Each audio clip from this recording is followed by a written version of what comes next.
What's going on, everybody? Welcome back to Casa Street Fighter 5. We are ready for the top 8 of Week 15, and I cannot believe that it is both already been and is only Week 15. I am Brad Muse. Joining me is friend of the show, Liston the Prince. What is going on tonight, Liston? I'm doing great tonight. I'm looking forward to this top 8 action. And it looks like right now we have DiegoV in the lobby waiting for his opponent. Yeah, Fluxwavez. I mean, if I know Fluxwavez is probably off winning some other tournament that's also running at the same time. Yeah, you know what? I've been seeing his accolades over many streams. He'll be over in Team Spooky streams. He'll be over here at the Casa, right? And then he'll be over at some other stream playing Grand Blue. I mean, yeah, it took. I'm double checking our stuff. Ended up winning both of our. So we haven't run Grand Blue in a little bit, but the last 2 Grand Blue tournaments that we ran, Fluxwavez won those. I think we had the twofer. Yeah, on June 5, Fluxwavez won Street Fighter and Grand Blue. And if I'm not mistaken, shortly after that was Transitional Combat, the charity tournament for Trans Lifeline, which if I'm not mistaken, Fluxwavez also won that. I believe he did win that. He definitely unified the Intercontinental title. Where's Chris to come in and start talking about wrestling stuff? I am not qualified for wrestling references. My knowledge ends at early 2000s wrestling / that most of those people were in the KOF All-Stars on mobile now. Oh wait, they've already queued up for the match. Loading it up. Yeah, gotta get right into it. Diego, all those LA guys. Diego's LA, right? I'm not drawing a ridiculous blank. Diego's well, you know, as expected, Fluxwavez is gonna go to his poison. Yeah, it's like, I think Fluxwavez is probably the character, or the player rather, that we see who most commonly has these, all of these multiple characters they play at this really high level. It's honestly never a guarantee who you're going to see Fluxwavez pull out. But Diego, okay, I like the way that Diego is kind of not choosing to operate inside of Fluxwave's whip distance. Yeah, I mean, that's kind of the way you have to approach the matchup. You have to stay outside of that down fierce range. Such a good low attack. And I feel like that's a strength of Diego's commonly, is the ability that Diego has to kind of dash in and out of those ranges. He's so familiar with, this is my fireball range, this is the range I lose, and this is the range where I maul you. And speaking of mauling, V-trigger 1 damage. That was a great hit confirm off that random down medium kick. He was like Fluxwavez just threw it out at such a unexpected time. It's so hard. She does so much damage. I think she's super strong this season. Oh, most definitely. You know, honestly, I think she was such a strong character before this season.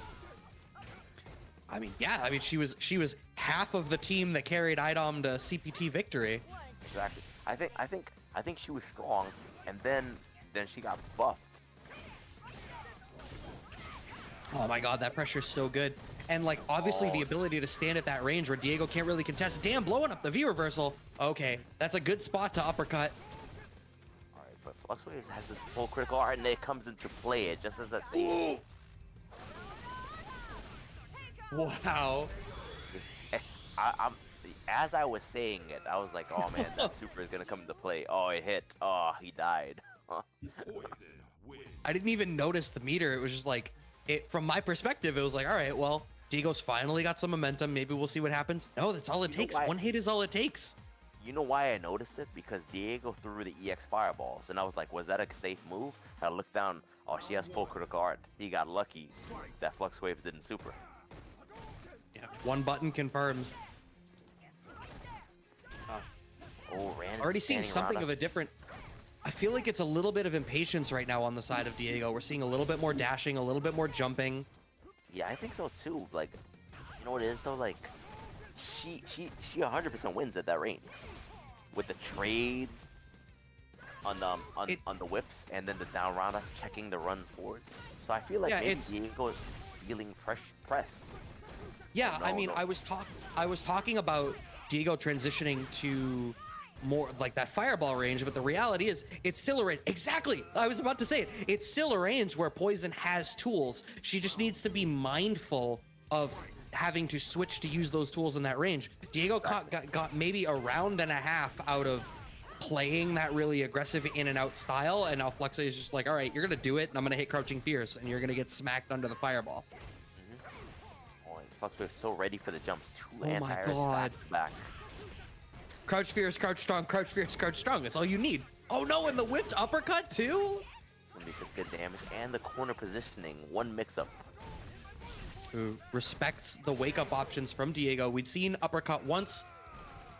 This is top 8. I'm gonna wait for the producer voice to tell me if this is 3 out of 5, but I believe historically we do 3 out of 5. Historically it is 3 out of 5, so I believe it was set to 3, so yes, it is. Oh well, there we go. Yeah, but that's so dominant. Hey, Brad. Yep. It's 3 out of 5. Okay, thank you, producer voice. Shoutouts to Dom who when was Dom's? Your birthday was last week, right? See, now I'm gonna make him fish for the unmute button. You know what though, like not for nothing, this is undeniably going Fluxwave's way. Like DiegoV is gonna have to make some really big adjustments. It's what's tough is in my head, we need more of what we're witnessing right now, like a great jump in around those Crouching Fierces, get to the fireball range, and make Poison guess wrong. The problem is in the last game, we saw literally 3 consecutive instances of Crouching Fierce to beat the fireball and having time to Crouching Strong to anti-air anyway. Diego needs to jump so early and so committally. Yep. I would say that like when I look at Poison as a character, and I was streaming earlier today and I was talking to somebody in my stream about what I think of her as a character. Obviously, I think she's one of the strongest characters in the game, right? That's not the point. But when I think of her, like, what does she do? Is she a zoner or is she a rushdown character? Because she does both more than adequately. I think the way I would describe her is like she is a great example of a character who can. I think she plays a pressure heavy game. Like it's almost like, maybe this is gonna be crazy, it's almost like she plays a game kind of akin to Dictator, but her range is like a Dictator with Menat's range. Okay, I can see that. Because she's definitely pressing you from more than half screen, changing into that bathing suit. I didn't even know this costume had that. I didn't know it existed. Jesus. Wow, the hard read from Fluxwaves, whiffing the Crouching Fierce, not bothering for the anti-air, going for the sweep, blowing up the, oh no. Hard read, and it doesn't succeed. Oof. More hard reads. Yo, as the longer this match goes, the more of the classic Ken player comes out of Diego. As every Ken has a little bit of silver Ken in them. Fluxwave's playing so patient with Crouch Fierce. Okay, this is going to be huge damage with the V-Trigger activation. Has super on deck, doesn't cash out. Oh, so brave to do those 2 fireballs back to back. So I think what it is, Diego is spending literally every bar he has on an EX fireball if he's not in a position where he needs to cash out for reversal. I think that second fireball was because he's finding that he's trading, and he's lost now, obviously, but what he was finding was the EX fireballs were trading in his favor. But because the EX fireball has multiple hits. So I think that was his saying, all right, I'm going to throw the second fireball because it's going to control the screen and allow me to get in at my own pace. But you know what unfortunately, what Ken's EX fireball is, it doesn't knock down. That's the issue. So you'd win in the damage, but you wouldn't gain space. Which is unfortunate. Yeah, it just seemed really tough. Like Ken is, if you look at all the Shotos, right? Like each Shoto, if you want to super compartmentalize them, the Shotos are all kind of good at different parts of the Shoto toolkit. Like Ryu has the best fireball. Akuma, like Ken is the DP one, and that's why all the fire is there. And it's like his good tool is the one that is the least important in that matchup. Like all the places he struggles as a Shoto specifically are all the things he needs to be good at in order to contest in that matchup. Yeah, I would say that damage wise, if he got in, and footsie wise, if he can get it within that range, he walks fast enough, you know. Right. But They're begging me for the yeah in chat, but I'm not drunk enough for that. Unless that qualifies, but that was a descriptor, not the real thing. Yeah, but yeah, I think what Ken is good at just doesn't get many opportunities to actually shine in that matchup. Yeah, for sure. And I mean, not only that matchup, but I feel like he's when did he really fall off? Like season 1 he was okay. And then when did he didn't fully lose the throw loop in season 2, did he? Well, season 1 he was actually top tier. He was high tier. He was better than okay. Because you remember the dive kick was unreactable because of the 8 frames, right? Right. And then back strong, this is the biggest nerf that he received, the back strong. Back strong was 4 frames. Oh yeah, So, I forgot about how big a deal that was. See, in my head, the thing I was thinking of specifically was the throw loops. well, throw loops, of course, right? You know what? I don't count throw loops like that because everybody lost throw loops, you know. But not everybody lost like a whole button got slower, Right. right? I mean, Ryu, more than one button got slower, right? But Ken lost because if you think about it, he's a 4-frame jab character. He has 3-frame DP, 3-frame light Tatsu up close, right? But he's a 4-frame jab character. Now, when he had back strong, that was 4 frames. He didn't have to ever wake up a jab. You wake over back strong, and you win priority system. Yeah, damn. Actually, that is exactly how that went down. That's a big loss then, for sure. It is a humongous loss. Like Ken players were not happy about it. I mean, I'm sure. Oh, I remember. I saw Chris T on Twitter. Yeah. I mean, why would you be happy about that? That's such a good tool. But anyways, back onto this match: Marvisto versus Squall. Yeah, the other side of our winners top 8. If I'm double checking, Marvisto won. It looks like, oh, okay, Block Party versus other one. Yeah, so Marvisto won a recent one of ours. Is this list not updated? Those dates don't seem right. I think, I'm not sure if he won last week's, but I feel like he won the week before, definitely. Yeah, it says 1-7-11. 7-11. Well, that's last week. It must have been. I have been a little out of sorts for the last week or two, but Marvisto. I know when Marvisto was actually no, yeah, he did. I think he did win last week. Oh, but it doesn't matter. We got the Rashido. You always get the power up with your own theme song. Ultra David was actually tweeting today specifically about Honda. I feel like Ultra David is Honda's biggest fan. Every time he's tweeting about Honda, he's like, this character, like, if you are trying to play Street Fighter against him in this game, you cannot. He's actually Honda's lawyer. Oh, damn. Well, when you put it like that. I mean, he's actually fighting. Your Honor, my client is 100% playing Street Fighter 5. And this is why. No, but I think Honda is one of those characters that was misread,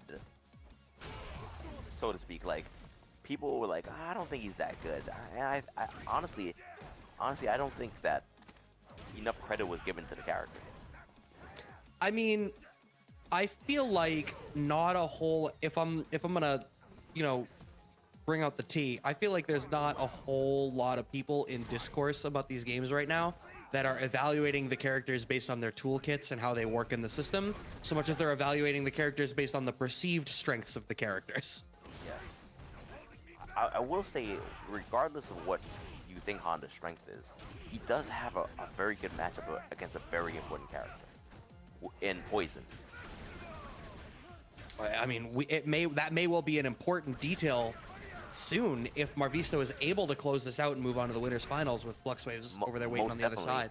Most definitely, like, because I've heard from multiple Poison players that they do not like Honda versus Poison at all, and it confuses me a little bit.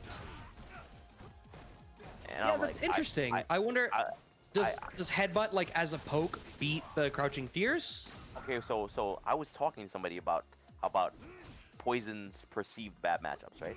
or what I've heard as her bad matchup. I've heard three matchups, right? Two of them I can see. The third one I wasn't too sure. The third one was Alex, which I was like, really? Right? The third one, that my eyebrows raised up a little bit. I was like, Alex doesn't even beat himself. Like that's some real show your work type takes. That's like, all right, I'm gonna need you to follow that up. Hit me with that 5-paragraph essay. I'm gonna need you to show me. Forget right about why. I'm gonna need you to show me why. Right? But we'll go to the next two characters. Bison is one, and the other one is Honda. Right? So when I thought about the Honda matchup, I'm thinking objectively. Like down fierce, if you think about it, if she's doing down fierce to Honda, I think headbutt goes over down fierce, right? Sure, that's what I meant when I asked. Is like, all right, that's the first thing I think of. If it's bad, headbutt must high profile crouch fierce.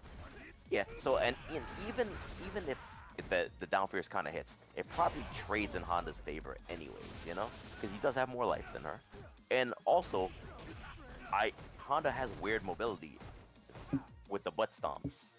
Oh, sure. So she doesn't get to really use her anti-airs, which are kind of very conventional. Exactly. So when you look at it this way, so she's gonna have to look for headbutts and random butt stomps to stop. And then he has a pretty good dash. It's a 20 frame dash. Don't get me wrong. There you go. Look at that. Dash and EX grab as you say it. Yeah, and now that's a 20 frame dash. It doesn't look like a 20 frame dash at all, but it is a 20 frame dash. Right? But I animate so late in the dash, right? So much later, he just appears in front of you, and he has a command grab too. So now she's a character that doesn't have reversal options against a character that can kind of get in for free with a random special move, and it's gonna oppress you. And now you have to guess on hands or whatever frame traps or into command grab. And I was like, okay, I could see that. Speaking about that, Marvisto doing so well in this matchup. Yeah, playing really well. And like the way there was a thing he did earlier where he was challenging the EX EX whirlwind shot with stand short, hit confirm, and just like great matchup familiarity to be watching for those kind of weird like esoteric block string situations, to have that presence of mind. Ooh, goes for the corpse top there. I did not block that. What else we didn't block is Rushdown V2 hosting with the 42. Thanks, Rushdown. Thanks, bro. Welcome. Yeah, Rushdown. Yeah, he be in Shine stream when he does those late night Final Fantasy X streams. Yo, FF10? Okay. Yeah, Shine just beat the game today. Okay. But I was what did he think of Blitzball? I was enjoying his pain. I'm not gonna lie. Okay, Marvisto winning on the air-to-air. It's like, it's crazy.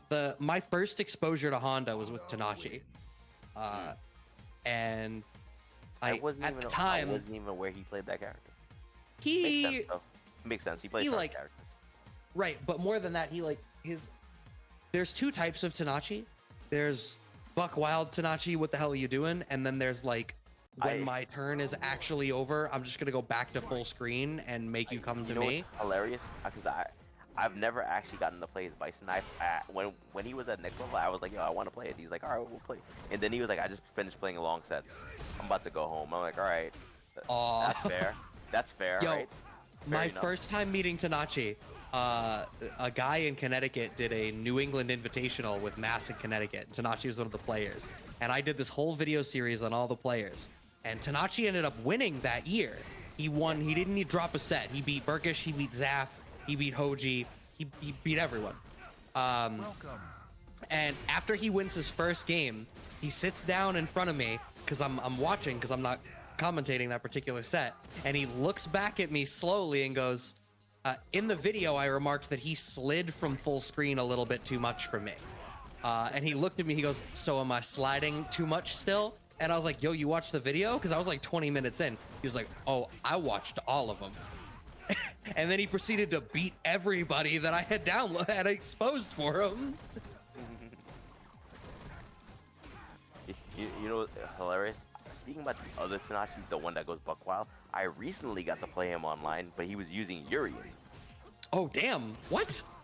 Yeah, but that night I played 7 Urians in a row, literally 7 Urians. Oh my god. He must have known. Yeah, wait. Damn, nice little forward. I only lost to 1 Urian. It wasn't him.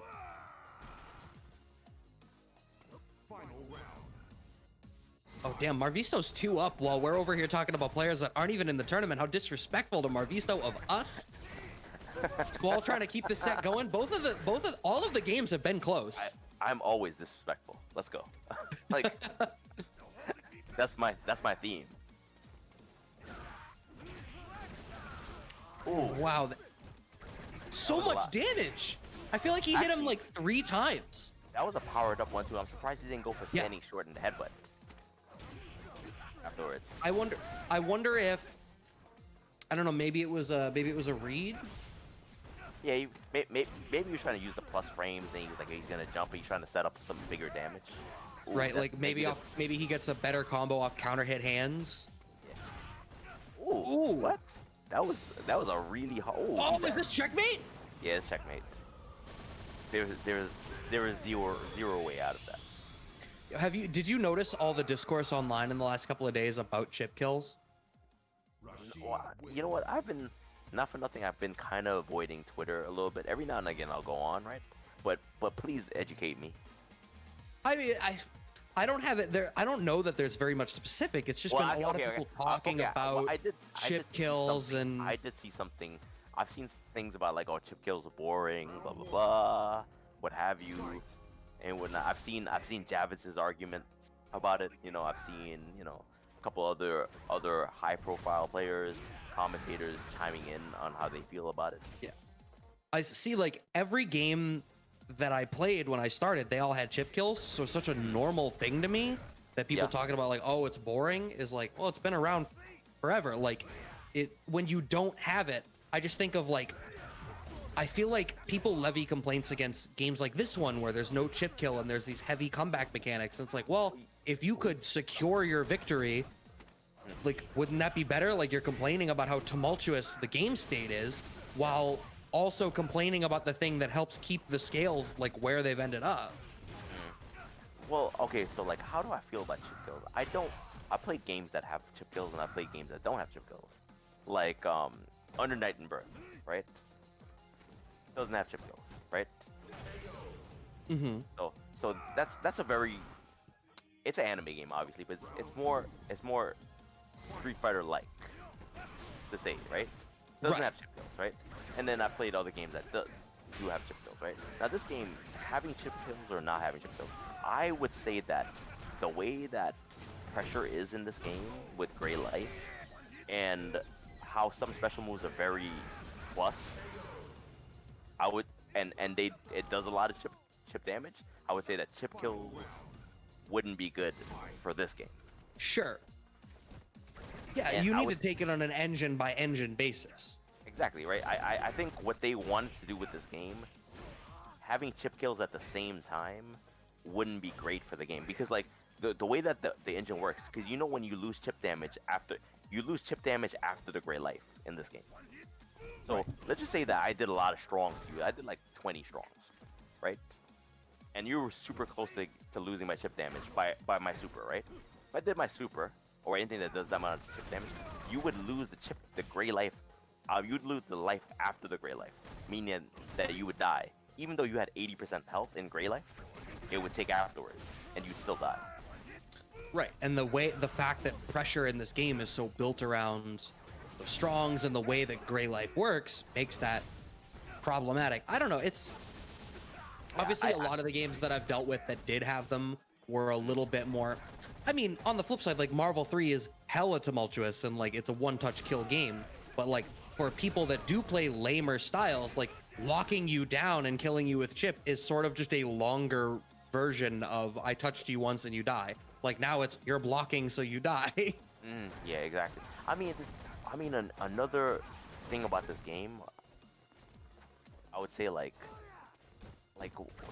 going back what you say, there's different styles in Marvel. Like you could play a trap style, you could play a zoning style in that game, you could play a super rushdown style, you know? in 5, I think that until this season started, it wasn't really like that. It was more like, okay, everything is kind of rushed down. Yeah, I think one thing that I've noticed, and not just for 5, although certainly it's come up for 5, is I feel like there's a change in the way that people approach playing these games. And it used to be that people would like find a character or a style and they would want to make their stuff work. And now it seems like there's been this contextual shift where what people are doing is they're looking and they're saying, what character works the engine the best? Okay. And they end up with this very narrow, like, the game engine is telling me that this is how I play, and these characters do that the best way. And you see it in this, you see it in Dragon Ball, which is where I kind of first saw this sort of timber of conversation come up, where people talked about the engine. You see it a little bit in Mortal Kombat. Like, I remember MK11 early tier lists where a lot of people were talking about, like, you're still playing this game like it's MK10. This character can't play 11. They're playing 10. And stuff like that, where people are looking at the character and they're... I feel like characters actually pushing the engine to its extreme has always been around. Like, we were talking about Street Fighter 4 earlier, right? Now, let's talk about the last iteration of Street Fighter 4. Ultra, right? Right. Now, look at the characters that are top tier in that. Like, minus Elena, right? Sure. Right? Let's forget she exists. In fact, we don't have to forget she exists, because this applies to her too. She's good at everything, and she's good at this also. But you remember when they added in Red Focus, right? Yep. Now, look at the characters that are top tier or high tier in that version of the game. Yun, because Red Focus exists, he never had to spend 4 bars anymore. All he had to do is spend 3. And so he never had to do Ganagin anymore, because he's doing comparable damage. He's doing better stun, right? Yeah, that's a good point. Maybe it's less about that. That's what the meta is about, and more to the fact that we have a better collective understanding that that's kind of how we got to that point. Yeah, like, because I feel like there's always going to be a character that plays the engine better than everybody else, right? Like Zangief, for instance. Zangief had EX Green Hand into Red Focus, and now he has 2 late. Now you got to guess, and that's why Geef was good in Ultra. Right.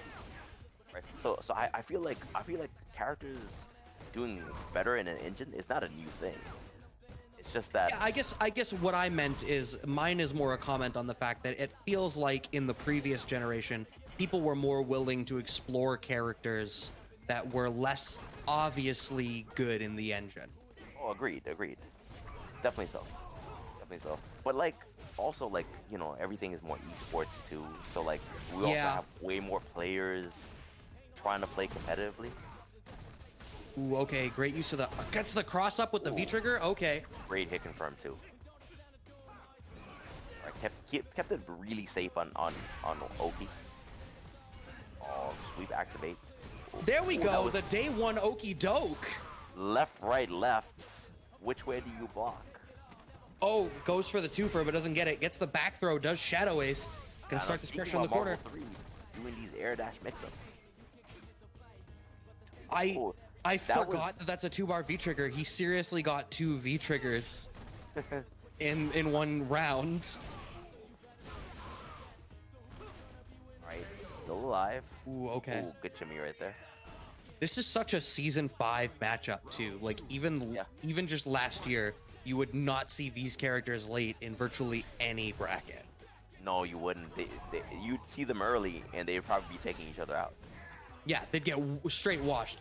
I think, I mean, I feel like everyone talks about it all the time, but this really is, I think, probably the best iteration of Street Fighter 5 right now. No, I agreed. Like whatever gripes I have with certain characters and whatnot, I still have to admit that this is the most balanced version.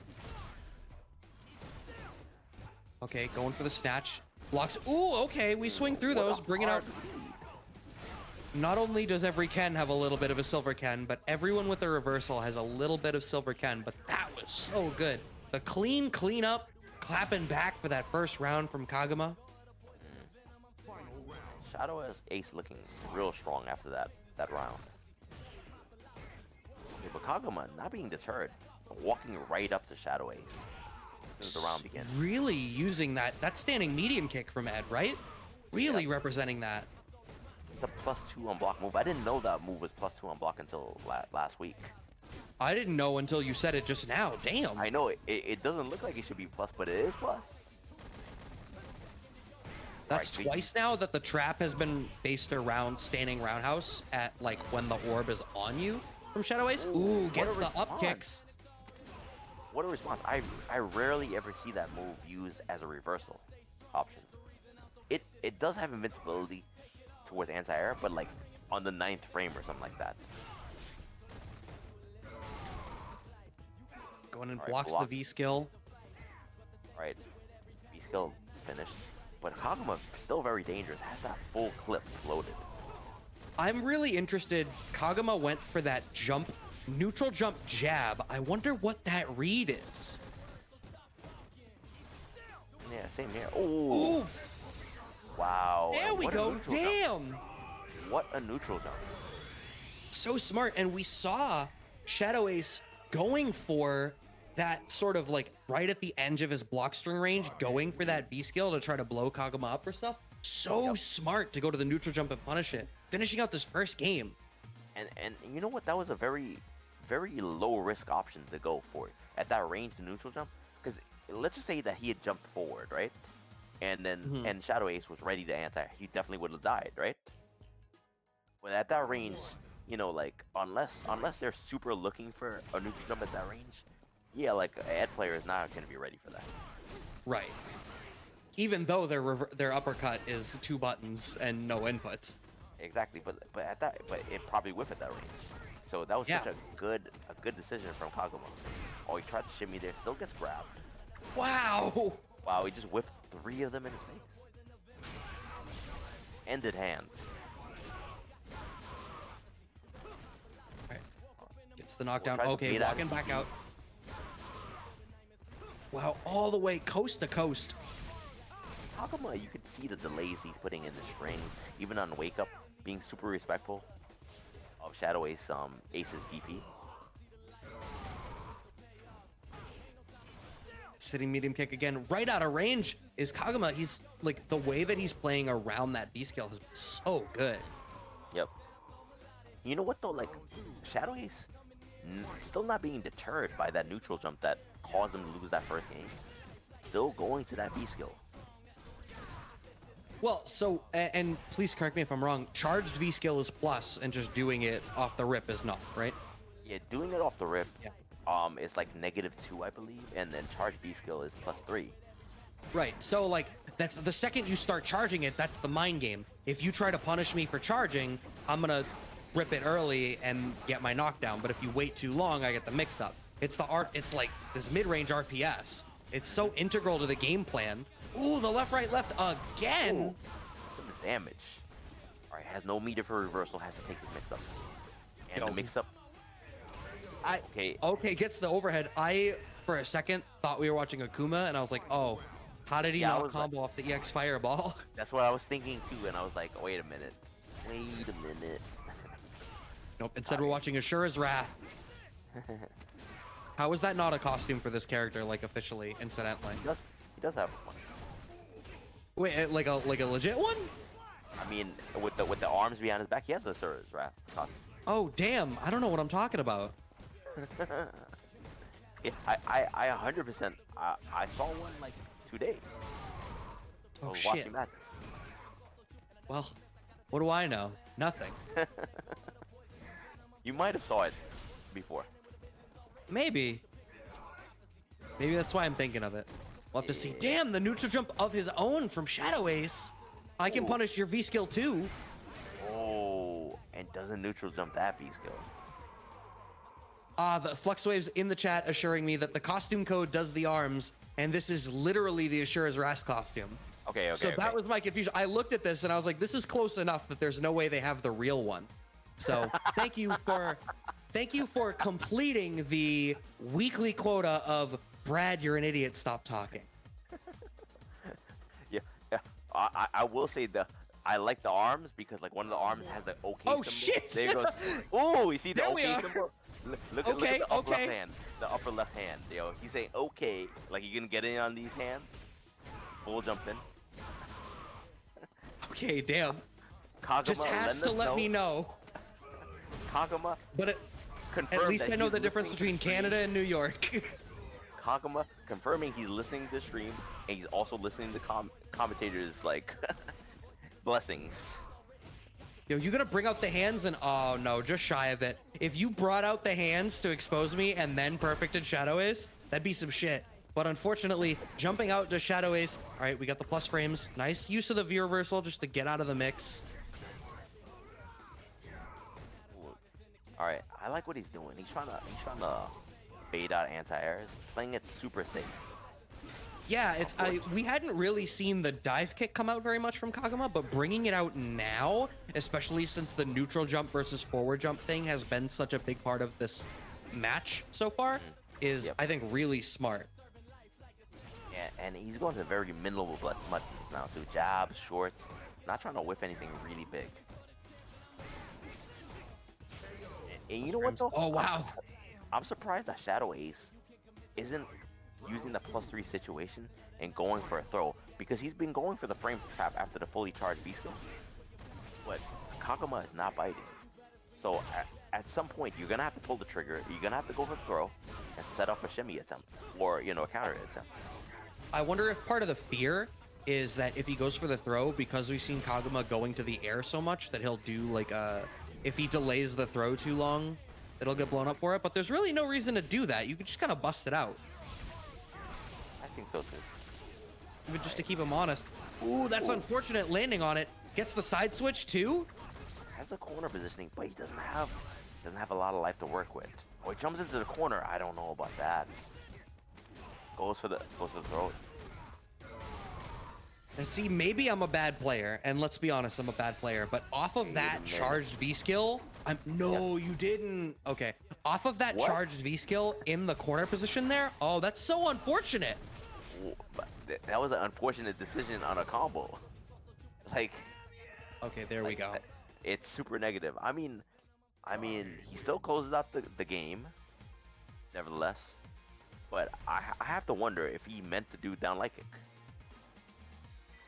Yeah, why would you ever like just buffer like jab DP or something? Like you needed literally one thing. Yeah, you know what though? That happens sometimes. You know, like, oh, he woke up super. Oh my god! Like he was probably so surprised that he actually woke up super that he was like, what do I do now? Maybe it definitely happens.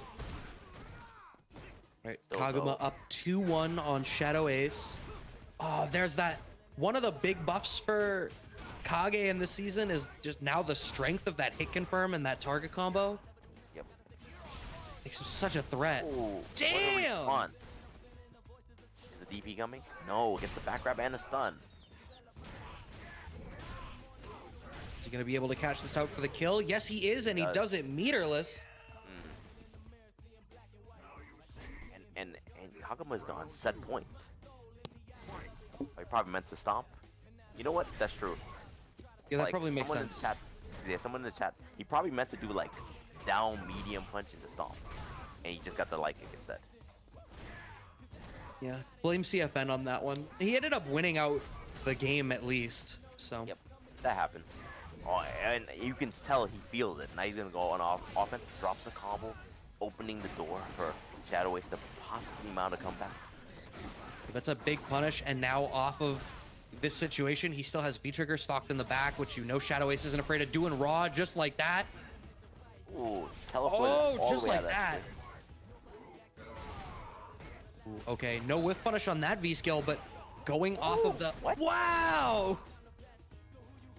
Oh, and Shadow Ace remembered the last interaction with that V-skill, where Kaguma bet on the EXDP afterwards, just walked away, didn't want to take any of that situation. Wow, doesn't even bother trying to go for an anti-air on that neutral jump, just walking backwards. The slightest of life lead now on the side of Shadow Ace, but Kaguma, one hit confirm will take this if he can hit confirm into super. Oh, it lands on the fire, but still has a slight life lead. Yeah. Just trying to play all neutral. Real game of inches right here. It's tough too, because like Kaguma's going to this fireball style, and Shadow Ace could stand in a range where he could punish. Oh, just barely alive. Any poke will do it. He No! gave up the game. He gave up the set. I'm sorry. Wow. That was a great response to the forward dash. He's definitely awake. Hella awake. And what's extra tough, I was in the process of saying before Kaguma so thoughtlessly ended the set with a great response to the dash, is Kaguma there, because he had played so well with the V skill, Shadow Ace was not willing to stand in a position where he could jump the fireballs and start to punish when Kaguma transitioned to the fireball game at the end there. So what we saw was when the fireball game started, Shadow Ace backed off because he didn't want to deal with standing in a spot to blow up the fireball game and then just getting V-skilled into death. Yeah, do we have a problem? Is there an error with the stream? I reset and it looks fine now. So I think you just have to refresh your streams. I'm actually going to say that in the chat if you have an issue with a question mark, because I'm not an authority on anything. Okay, all right, I refreshed. Yeah. I mean, well, I'm sure I'm an authority on something, but it's certainly not Street Fighter, because I don't even know that Kage has an Ashura's Wrath costume. I'm sure somewhere in the back of your mind. That's why you mentioned it. Right, one of those weird. And that's what I get. I took 2 weeks off. I took a little time away from the Casa. I went on a little walkabout, and you know, suddenly I forget what costumes are in the game.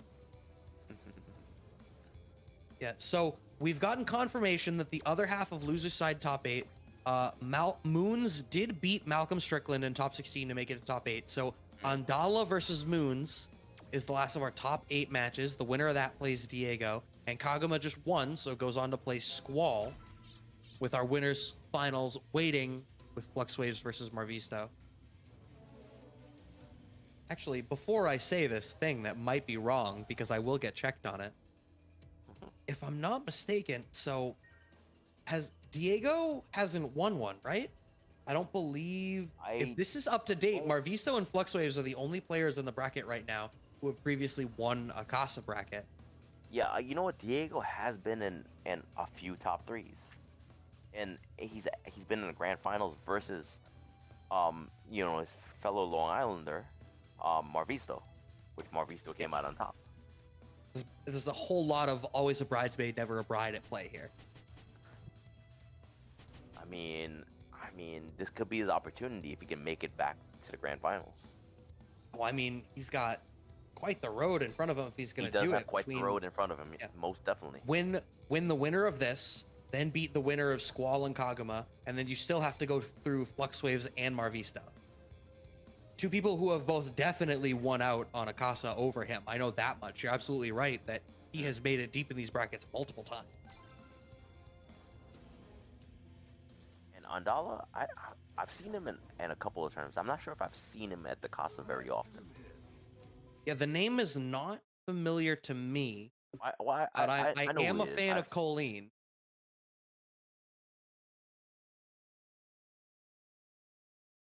Well, if we're not too familiar with him, we're definitely gonna be familiar after this match. Oh, for sure. We gotta get the expose. All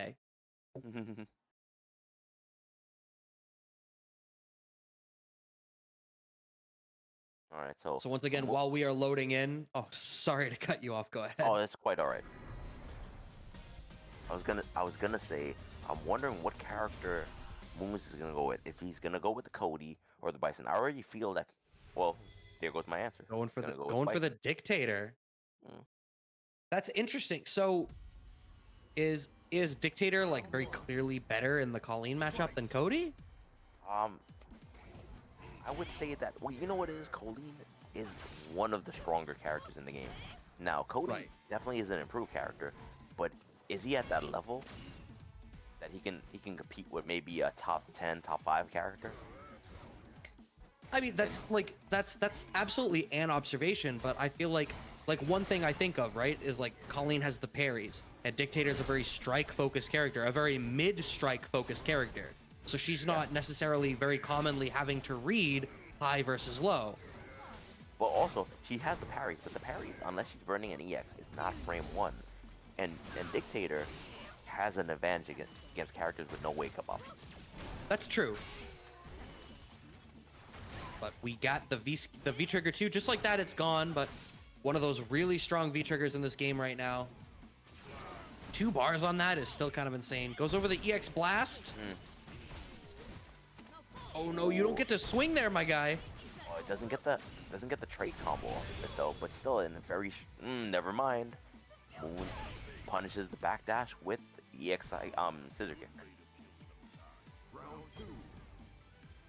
Yeah, managed to. That was a really close round, and it really seemed like Andalaaa had it all going for him there. It's just like a backdash at the wrong time, and Moons was just ready for it. Ooh, this is really problematic.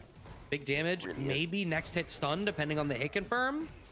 Yeah, he might be able to force out a V reversal right now, but Andalaaa holding strong. Presses the buttons just at the right time, gets the target combo, activates, gets a knockdown. Wow, the strength of those buttons already looking so strong. Like, the fact that that crouching jab didn't actually whiff punish in some of those ranges, it's still insane to me. It's that good. Like, her crouching jab can seriously contest with, like, fierce level buttons. Yep. I mean, the extra range that she gets from that V-trigger, it's insane. Oh, no!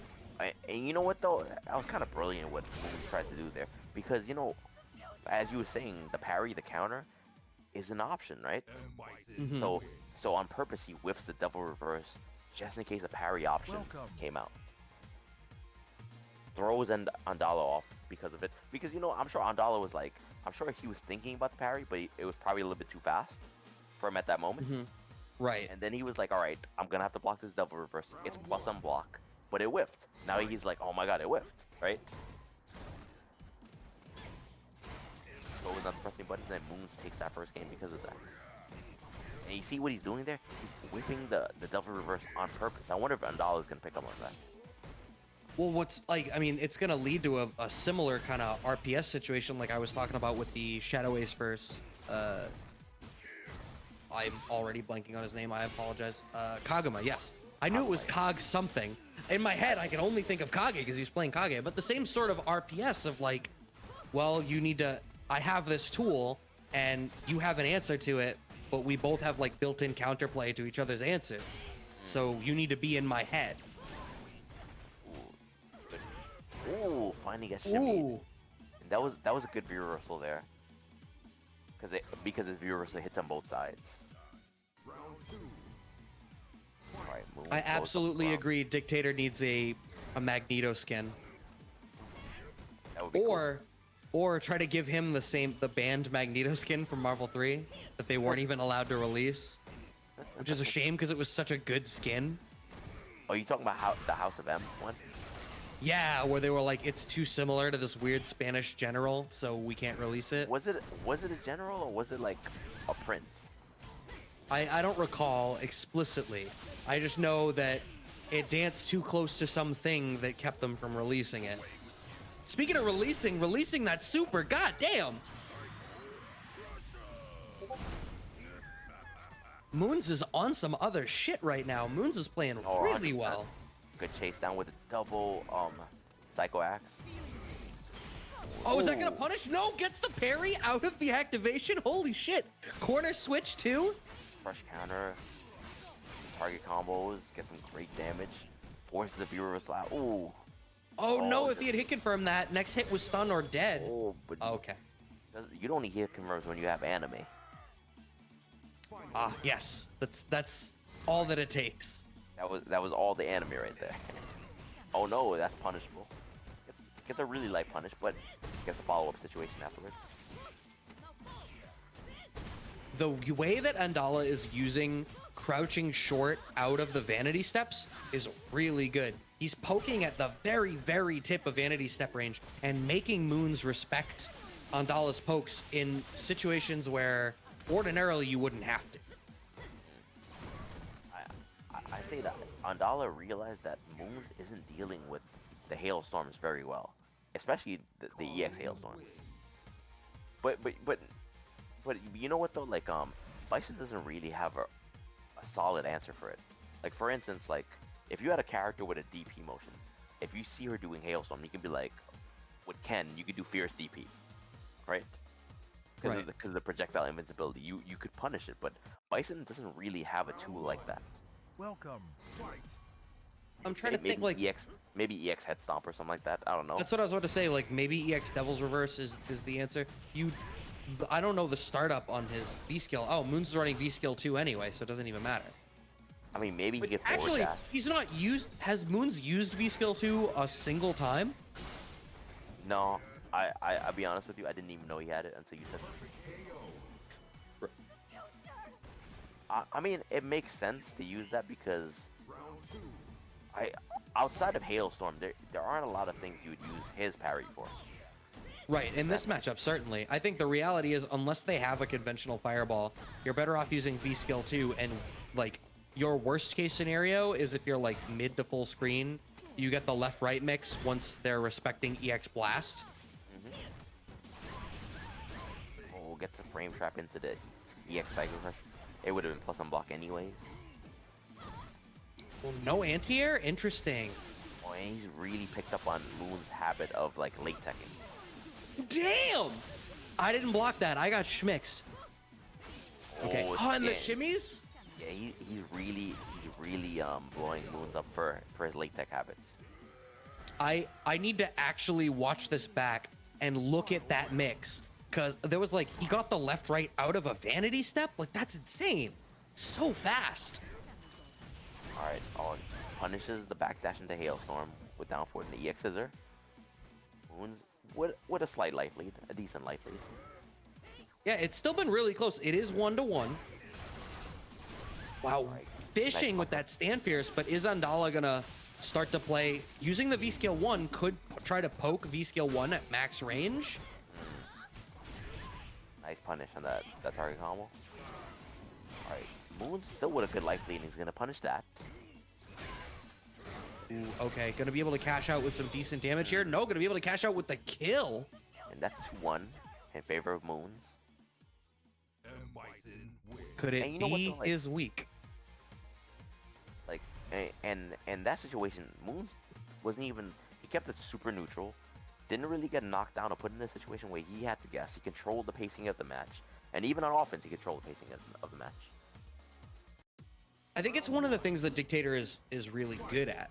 And it's one of the things that I give when I talk about when Tanachi is on, I give him a lot of credit for, is like when Dictator, he is so good at, I'm playing offense and I decided it, and now my offense is over and I'm deciding to play defense, and I'm still controlling things even when I'm not actively exerting something on the screen. One of the things you need to do is you need to get those anti-airs on point though, and historically we're seeing Moon struggle with that in this matchup.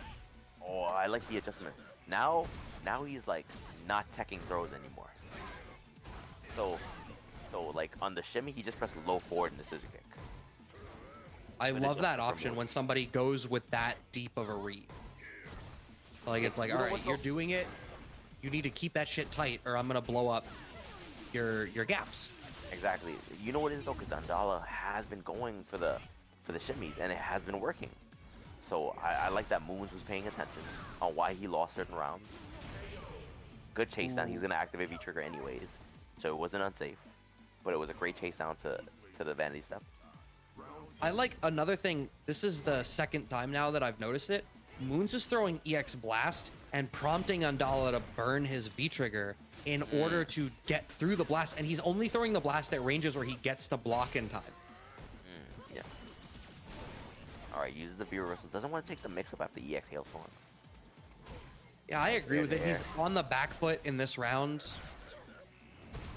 Ooh, it's the back on the throw back foot. straight.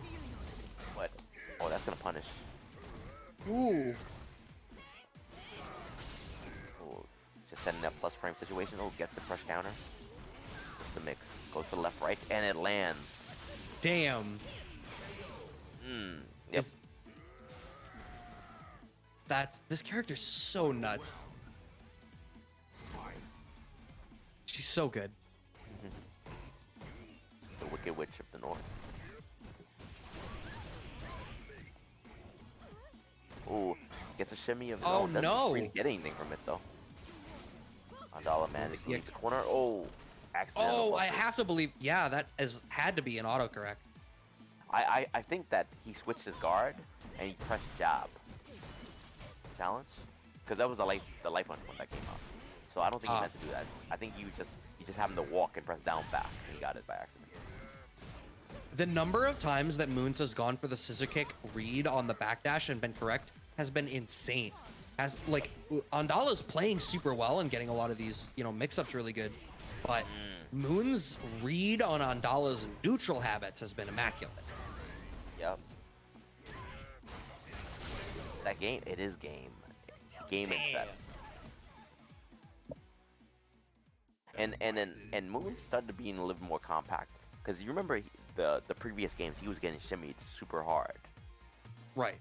Then he started switching up to either just like hitting low forward or hitting jab or anything like that. And that one changeup really helped his game out a lot. It probably was a major reason for him winning that set too. So with that, Moons gets to go on to play Diego. We were talking about the kind of road to victory for Diego a little earlier, but I think Moons has had a couple of comparatively close runs for us too. We have we have a fair amount of regulars. I feel like maybe half of our top 8 every week is comparatively consistent.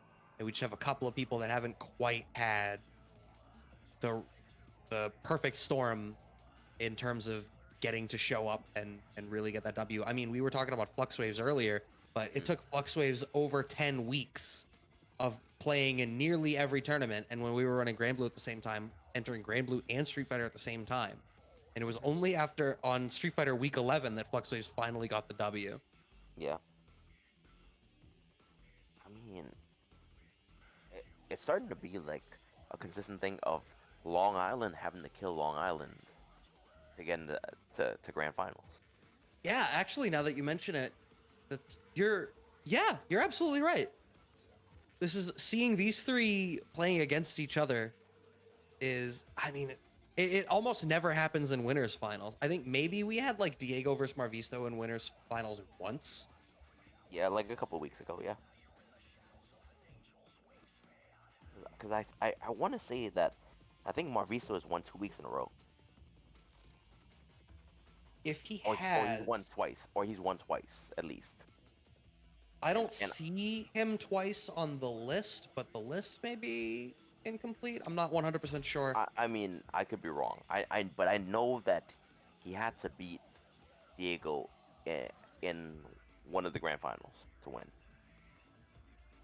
It's so tough, and like I mean, when you all enter the tournament and you're all that good, eventually it's gonna come down to the team kill. Like it's not very often that you roll through with a crew and you're all top 8 players and somebody else knocks all of you out. Statistically speaking, it's far more likely that you got to kill your boy in the bracket. Oh, definitely. Yeah, so it looks like with Fluxwavez in the lobby, looks like that means that we're going to be going to the winners finals. Oh, yeah, it definitely does look like that. So it's going to be Fluxwavez versus Marvisto, if I am correct, if I'm remembering. Yeah, and we've talked about it a couple of times. This is definitely a matchup that we'll have seen at least a couple of times past. And it's definitely going to be interesting. Actually, why do I feel like I've watched Marvisto pull out Ryu against Fluxwavez once? Because I think you have, because Fluxwavez used Menat, because I think they were playing counter pick. Yeah, they both counterpicked each other. So I think Fluxwavez didn't want to take the chance of playing against the Honda. Yeah, I think that's exactly what it was. And we have that type of story here. So we're going to have to see what they end up doing tonight, if we're going to see the same thing. Or Fluxwavez can pop right on out of the lobby, and the stream match queue can be accurate, which looks like it wants to do the 5th place matches first. Hey guys. Yep. Yeah, that was my bad. I thought we were like past the past couple of matches. So yeah, I'm gonna start those up. I'm gonna start those matches up. All right. Yeah. So that will be Yeah, instead. that was It'll my bad. I be just read everything wrong. so Diego and Moons and Squall versus Kaguma are the other half of that, and then we're at our top 4. Yeah, I'm gonna run Squall versus Kaguma next. Okay. Alright, so we're gonna have Squall versus Kaguma next. NB Squall versus Kaguma. That'll be interesting. Rashid versus Kage. I mean, two very explosive characters as far as speed goes. Right. The one interaction that I'm thinking of is like we saw in Marvisto versus Squall. We saw a little bit of that matchup was dictated by Marvisto's ability to challenge the whirlwind shots and counter poke in between. But with Kage, do you have the space to do low forward? And if you do, what are the odds that he goes to low forward with the buff of low forward into fierce DP and getting the Oki off of it? That could be a huge thing if he's able to get that much of a read on the pace of the matchup. But I don't know if the gap is that wide. Yeah, I think so too. I'm not really too sure. Well, I guess we'll find out, obviously, right? It's definitely gonna be interesting because I think one of the cornerstones of Rashid's gameplay is, or how you deal with Rashid is how you deal with when he mixes up the whirlwind shots. Like if he does the heavy one or the EX one, if you can deal with those well, then you can prevent him from getting plus frames. And even if you're cornered, right? If you can manage to jump forward or even punish it, if you jump forward, you get out of the corner. Right. If you punish it, you get really good damage, and now he's gonna be afraid to use it. And actually, it just occurred to me that independent of all of that, you can always just do fierce DP. You don't need to bother with the low forward because the fierce DP beats Fireball anyway. And then you still get the Oki off of it. So that's true. Save yourself the frames. So that'll be interesting to see. Also, I wonder what the V-skill combination, or it won't matter at all because he's gonna bring out the Guile. Interesting. You know what though? This is a good choice too because you can flash kick through those gaps. Yeah, I imagine it's sort of a thing of equal parts. I mean, Kage has lower life, and dealing with the mix machine that is Rashid, you don't want to deal, like, if you get one extra guess, that's sometimes all you really need. But then obviously just having a better defensive wall and being better prepared to slow down the game, although that is not what we're seeing right now, but it is 3 out of 5 and leaves ample time. Yeah, speaking about defensive walls, and the first thing I see is him getting jumped in on at the wall. Yeah, you really, really need to be able to get your anti-airs. Alright, Kaguma doesn't really have a lot of wiggle room. I'm about to build critical art though. It's gonna be tough, but it's still, even with CA, it's a 2-touch game, like, at best. Yep. Well, he has a lot of time on the clock. I like that he's not pressing the issue too much. I think, so ordinarily in a situation like this, I would think, like, all right, play safe, you can build some bar for the next round, whatever. But he was already full, and Squall still had meter to go. I'd almost like, I mean, obviously it's easier here, not in the player seat. It's just difficult. Like, you can't slow the game down forever and prevent your opponent from getting some benefit out of it. Yeah, definitely can't. I mean, but he didn't really have a lot of life to play with, so. Oh, you're absolutely right. Take? All right, Squall activates V trigger, gets the counter confirmed. Using the V reversal out of the whirlwind shot. Oh, he tried the air grab or something like that there. Gets a trade instead. All right, activates V trigger. Slides it back to the corner, and this is he gonna spend it? I would. Oh, the shimmy into it. Oh, he doesn't even need to. No. Could have though, if you wanted to. Rashid wins. I appreciate that though. You know, keep it moving. You know. Yeah, I mean that's. Yeah, I guess you didn't really need to do it. See, I'm of the school of like, the second I get the hit, like I'm really bad in this in Dragon Ball, where I get the hit and like my regular B&B will kill, but I'll still like go right into super just to be like, all right, there is no way that I'm dropping this. His character is dying. Like, my fingers will not fail me today. But there's different schools of thought on that. I mean, maybe he didn't remember that he won the first round. Maybe. that's always a possibility. Yo, it was so quick. I just assumed there was another one coming. We are Yeah, I finally. was like, This is "Oh, I have actually This is the first opportunity that Kaguma's Guile has kind of had to dictate the pace of the match, and it's because he cheated his way out of the corner. Damn, high crushes the low forward. Does Squall? Not a very obvious use of that overhead, but interesting. Doing defensive overhead. I mean, it comes out quick enough. It seems. I mean, it's airborne quick enough. Right, Ooh, what a and response. you know that very commonly, especially in pressure situations like that, they're going for like low short or low forward or something to try to keep you down. Oh, Ooh, is this gonna work? 100%. Damn. What a response. Easy operation, he said. I don't know, nothing about that round looked easy to me, Guile, but we'll see. Maybe it's the start of something. All right. Still very little in the way of anti-airs from Kaguma. And once again, straight married to this P1 side corner. The thing is though, like when you play Guile, that's you kind of have to be on point with your anti-airs. That's what he's there for. Oof. And Squall has been on point of the anti-airs. Like every jump has been met with a mixer. All right, but still, nevertheless, pretty even on life, both of them. All right, Slowing it Kaguma down all the way out. Going back to neutral. Squall standing still, probably trying to figure out what to do. All right, he's gonna activate V-trigger. Ooh, that was a great. There we response. are. Yeah, we were talking about the answers around dealing with Whirlwind Shot. We finally see it.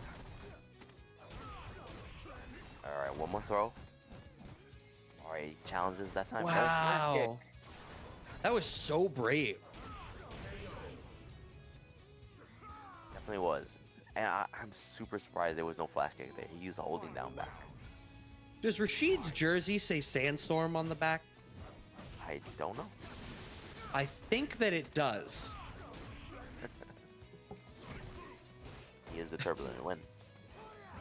See, I just think of Darude. We used But, to you know- have Sandstorm on the Desert Stage and Marvel 2 on our mixes. Oh my god. It was appropriate. No, for sure it is.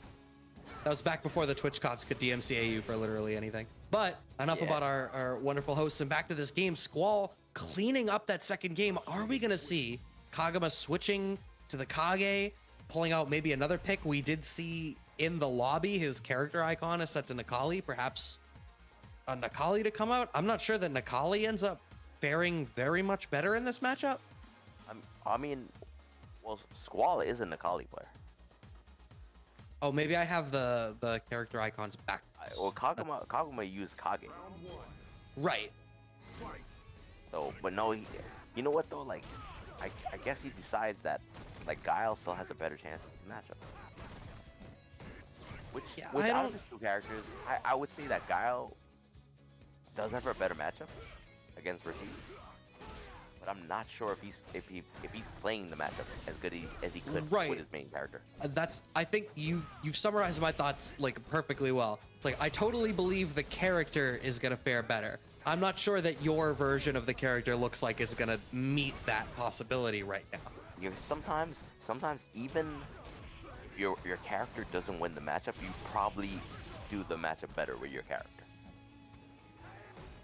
I mean, it's super possible that Kaguma was a Guile player before a Kage player and is It is sitting here possible. getting mad at us in the chat, like, how dare you insult my true main? Oh, But, and I then he's calls him like yo, I sees him. fuck out of here. Watch this throw bait. That's the day one okie doke, the upside down kick shimmies. Imagine having to, oh, you guys have to walk back to shimmy? This post's brought to you by Upside Down Kick Gang. Ooh, and he's going on offense now. I like it. Actually pressing. I D. agree. Damn, using the neutral jump to blow up the crouching fierce too. I like it. Yeah, he's playing more of a Daigo style guy. It just gets out, and that's tough. Straight back in the corner. Always ends up here. There's always a lighthouse. There's always a man. There's always a P1 side corner. Ooh, but clean jump in. What a response. Tries to bait out something. No dice. Oh, Ooh, bait out. Again. Yo, are we full of shit? Are we? Did Kaguma just need 2 games to get a read on Squall's Rashid? I mean, he's clearly listening to the stream, and we put the battery in his back. I'm gonna take credit for that. Because remember when you were talking about the Asura Wrath, and yep, then he brought out the coupon code. He clearly likes listening to commentary at the same time. And if he ever came to NLBC, I am very loud as fuck, and the players can definitely hear me because I'm right next to them. Okay, so we go back. So I wonder who. Okay, I wasn't wrong. It is Kaguma who has the Necalli icon in the lobby. Oh right, that's on me. Whoops. Go to the back of the lobby. I gotta do. Whoops. Yeah. So I have to assume then that Squall came back. Probably. I mean, he came back to stop the bleeding. You know, like, all right, let's think about it. What were Kaguma's adjustments? You know, what did he do that was different than what was happening before? Yeah, and I think you hit the nail on the head for a fair few of them. He was a little bit more aggressive when he was in that space, a little bit more Daigo style. We saw more use of neutral jumps in ranges where he could punish like crouching fierce.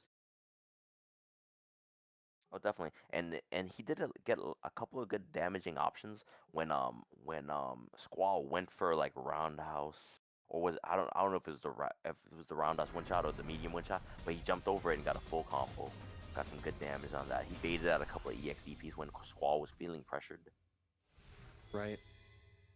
Yeah, I mean, if I'm Squall, like you're up 2 games and then you lose like that, like I absolutely agree with going back to the lobby, resetting, not letting Kaguma ride that momentum.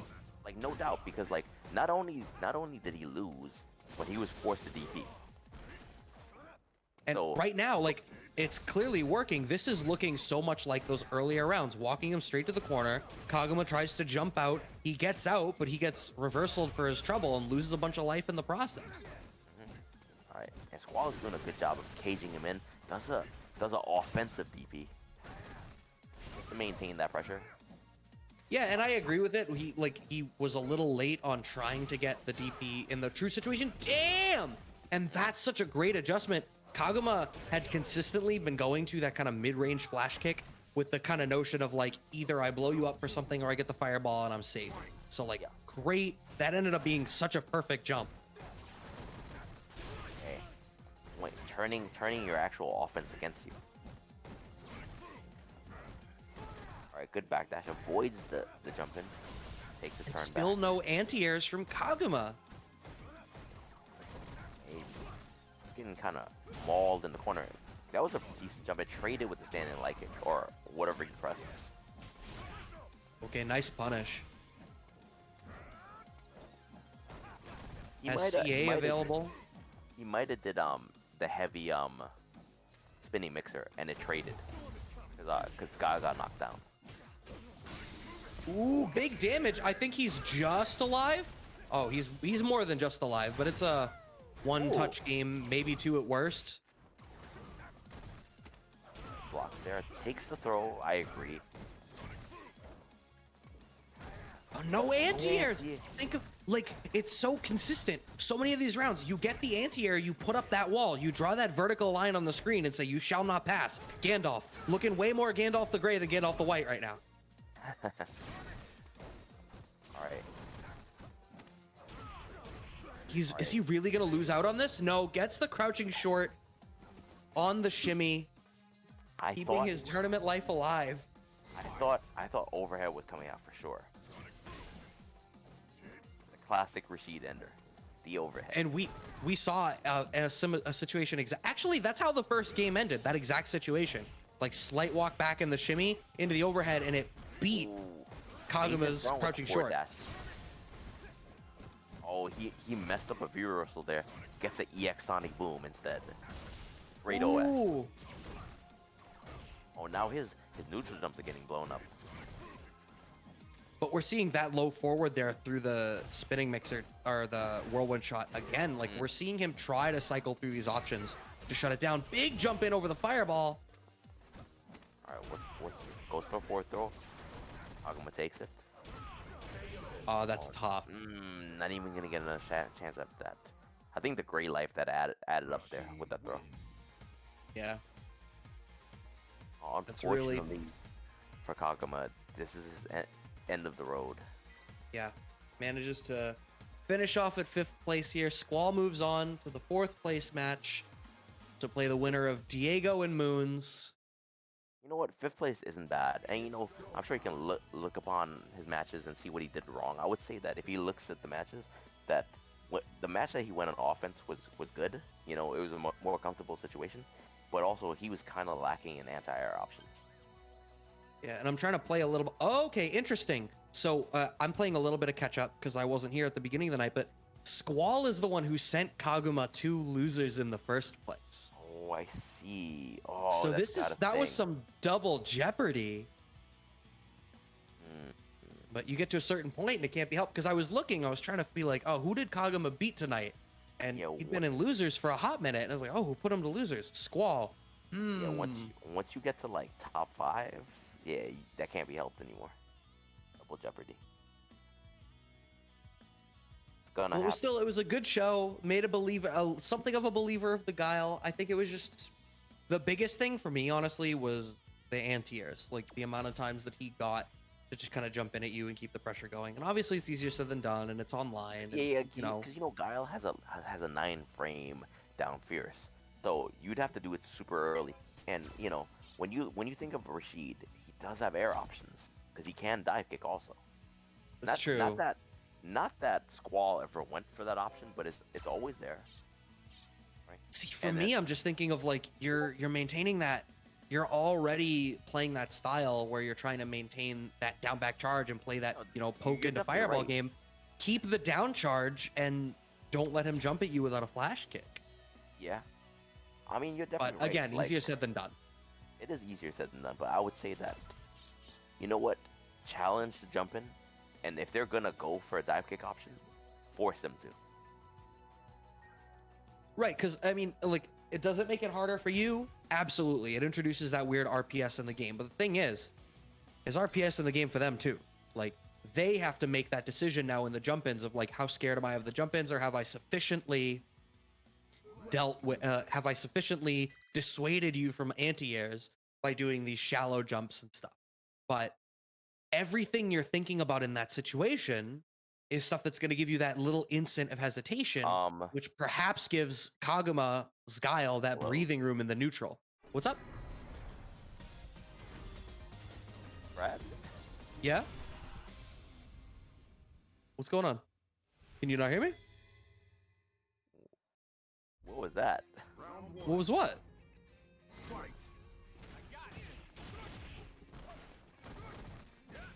Can you not hear me? Am I like live?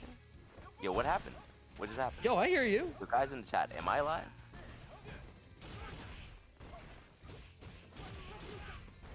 I'm gonna trying to assume I'm message live you and and Brad is yeah, not no. live. Right. You hear me fine. I don't hear you, Brad. Oh shit. So Dan is saying he can hear me in the so you chat hear me? too. All right, so okay, so Brad, your voice is not here right now. So we're gonna commentate this match until Brad fixes. All right. Where are we right now? Reversal Tatsu. Oh, these two are wiling out.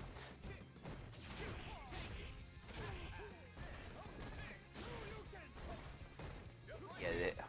Wow. He's just doing 3-frame Tatsus to him. I'm gonna operate under the assumption that fixed whatever you were here. Doing? Oh my god, what is this wild nonsense?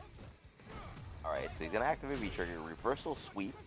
Does Tatsu to get over there, the other side. That's activation. What's the combo? What is this? No, I don't hear you at all, Brad. But can the stream? Because everyone in the stream was saying they could hear me. Good response there. Good finish. Cody wins. Yeah, like I'm sure the chat is wondering what's happening in the match too, because it's kind of hard to keep up with what's going on in the match. Did your like headphones Wait, come you out? can hear Brad? Fight. Guys in chat, you hear Brad? Okay, I don't hear Brad at all.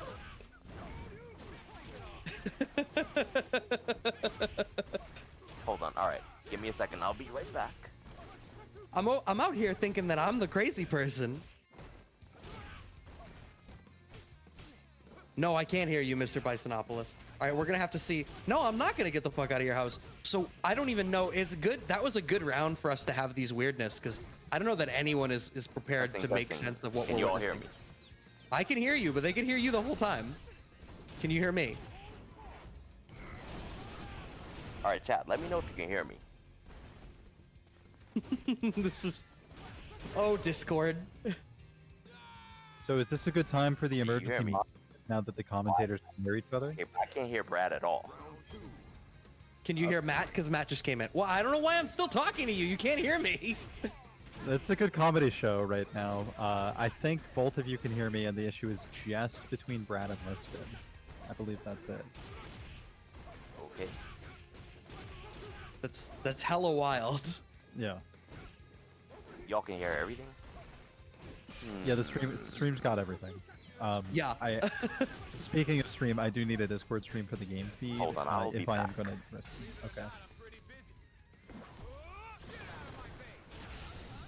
Oh shit! Super Sun Super's okay. If there was a match for us to have these problems, I think it's good that it was this one. Absolutely.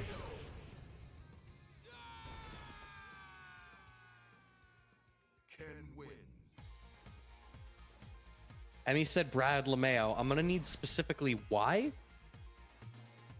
Because at this point, I don't know what I'm doing versus the situation anymore. There's just a lot to be laughing at regarding both us reacting to the situation and the situation itself. As well as this game, which is a whole situation of its own. Yeah, definitely.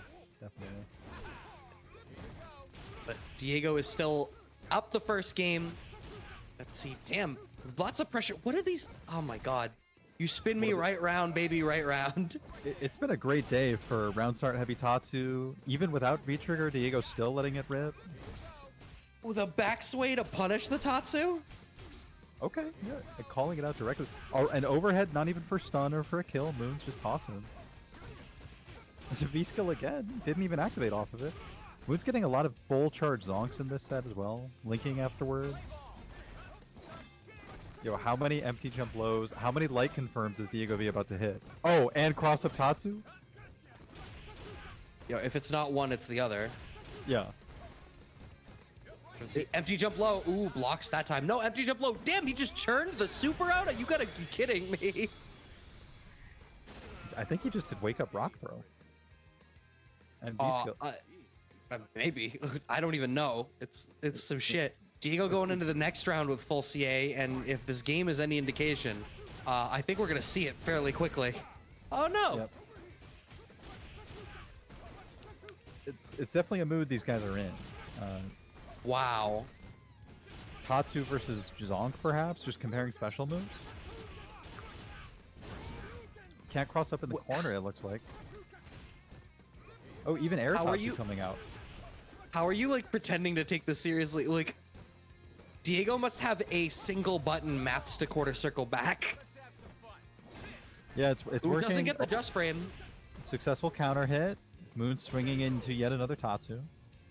Finds an activation point. Diego getting shocked. Not a just frame command grab though, so not very good damage or Oki for Moons. Oh, you must be a little bit behind. Oh, I you're still definitely- you're watching on the stream. I see. Yeah, I'm doing the best I can right now. Oh, no worries, you're good. I forgot for a second that the Discord stream wasn't up yet.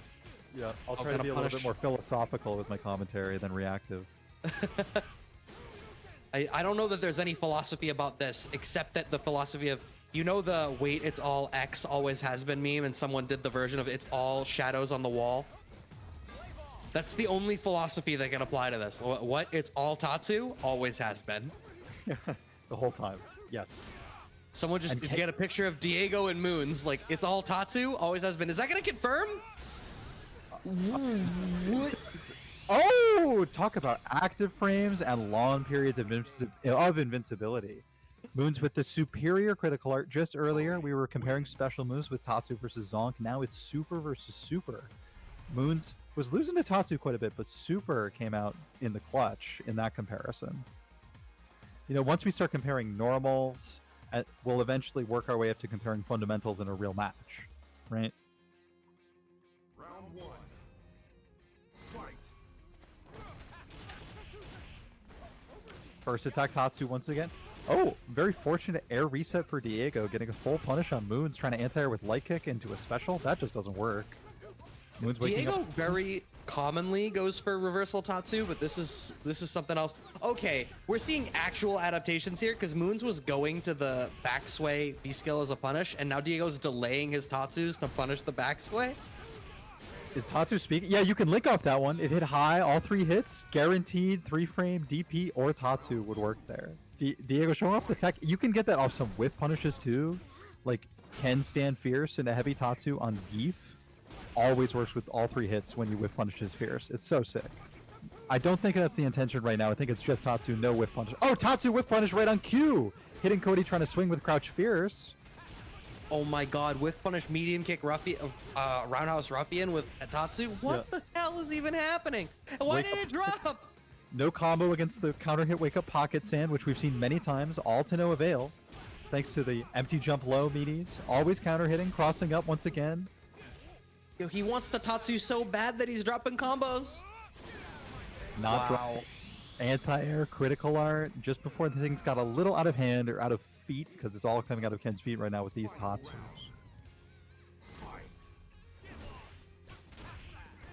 Zonk finally proved successful. Nice counter hit link off it too. Good air Crouching jab punishes. It's so commonly pocket sand. Pocket sand and wake up V skill I've seen a lot, and wake up V skill will not be doing anything for Cody here. Does he know that he has V skill 2 on over V skill 1? Because it doesn't seem like he didn't cancel on contact there. There he did. Now he got it. Oh, this is a hard knockdown. You can set up a lot of nasty stuff here, but somehow it loses to wake up jab from Diego. I think it looked like the rock landed a frame earlier than it should have, so it would have punished, but it didn't. And if the scores are accurate, because honestly, this was such a debacle that I'm not 100% sure of what I witnessed. The last time I was this confused, I was watching Batman vs Superman in theaters. Whatever it is, but Brad, I don't think we have to watch it anymore or think about it. Yeah, I'm pretty sure that means that Moons has won, though, which means that Moves will end up moving on to play Squall. You think that's the exact match that ranked Diego's account up to level 69 on that Ken? With that memory? You know, for what we just witnessed, I think if it didn't, it's a sin of the universe. I think I might have D-ranked him to level 69 player experience. At that point, it's like 69, you have 420 fight dollars. Yeah. With it, you can get a title. And what does the title say? What title was earned in that match for Diego? Shit, I am not clever enough to come up with something funny. Please bail me out. All right. Well, we'll take a rain check on the bail right there. No, you had a whole ass video about different ways to say, give them the rope to hang themselves. You don't have something for this situation? For the title that you earn, hypothetically, when you're DiegoV playing Ken and hitting rank 69 in player matches or okay, no, I got it. He didn't get a title. He unlocked a Ken costume, and it's you remember in Mario 64 the Metal Mario skin? Ah, yeah, okay, yeah, I feel that. It's that, but it's Silver Ken. He's literally so that's sick. See, I'm happy. There we go. Everyone, when we upload this VOD, cut the 45 seconds it took for us to come up with something funny there. Just pretend we were on the money. But that is the value of me putting you on the spot and being willing to sit through a little bit of awkwardness and listen to everybody laugh at us in the chat while we hesitate, right? Lots of laugh at tonight, don't you think? Yeah, man. I like I said, I've been away for like 2 weeks. I had like family stuff and you know, just generally taken a bit of a step back. What a night to come back. Mm-hmm. Yeah. Yeah, I mean, a couple more of those lucky wake-up supers or ruffian kicks hitting the Tatsus out of the air, and you know, might have even been a 3-0 for Moons over Diego there. Like, just wow. Yeah. You ever have a match like sap the energy out of it? Like you had a certain mindset and then you watch something and you're like, I don't know what I thought I was doing tonight, but apparently it's this now. With a match like that, you'd expect it to be 3-0, right? Not 3-1. You got extra energy sucked out of you knowing how long that actually lasted on stream. Yeah, it's okay. We're going to switch over to winners finals with Fluxwavez and Marvisto now. And I'm sure there won't be any memory here. I say, looking at Marvisto, having said in the chat, that match was impressive. Yeah, I mean, it was definitely a Long Island slobber knocker. I feel like in offline sessions when they used to happen, that kind of exploration of your character's tools might teach you something that you might use at no point in a match, but it will teach you something about the tools. It was truly commitment. Yeah, that's an interesting way to put it. Yeah. Like, I feel like Diego might have learned a little bit more about what situations or particular whip punishes you can look for to whip punish with raw heavy Tatsu and get a full combo after. You know, that was pretty memorable, I have to say, that conversion. And it was raw. You're giving an awful lot of credit to what we just witnessed. The first hit of heavy Tatsu hit a Cody stand medium kick, I think, or maybe crouch heavy punch across the screen and created a combo. Ken used to be able to do that a lot better off of stand fears. But yeah, again, something to never use in a match again, because I don't think you'll accomplish long-term goals with heavy kick Tatsu with punish, but you will definitely create some kind of clip or that's like that kind of esoteric, that kind of esoteric character knowledge that one day like you see in a desk combo video. Yeah, like, wow, that's not viable. And then one day Desk shows up at Evo and like uses it in every match. Do you remember the year that Desk went to Evo and just like every match that they played, he just landed the Chun Infinite on people? That's so funny. Imagine that level of practice and rhythm. Desk probably watched that match and has a new idea now. That's what I'll say. I don't know. Like, Desk was. Did I really not go to the back to the lobby? What the hell is wrong with me? It's okay. We still have plenty of time to discuss anything really. Maybe like Desk will come out with a new Ken heavy kick first hit Tatsu trade combo or something. It was really the raw one, not even the V trigger one, that was putting in the work for Diego in the one game he took. That and empty jump low.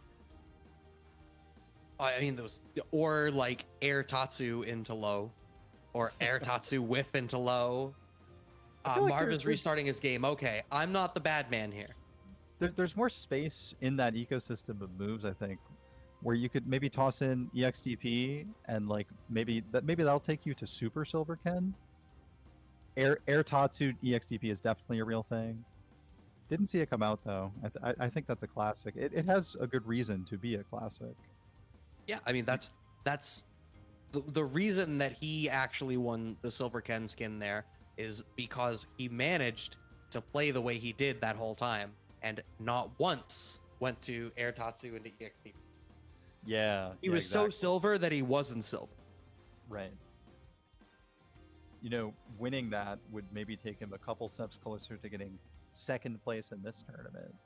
And that's the ultimate silver Ken that Diego could be. Diego's been that in the past, but not tonight. Tonight it's... I mean... Go ahead. No, I was going to say, we're just going to have to see, right? Like, it's Kaguma and one of these two players are in his way.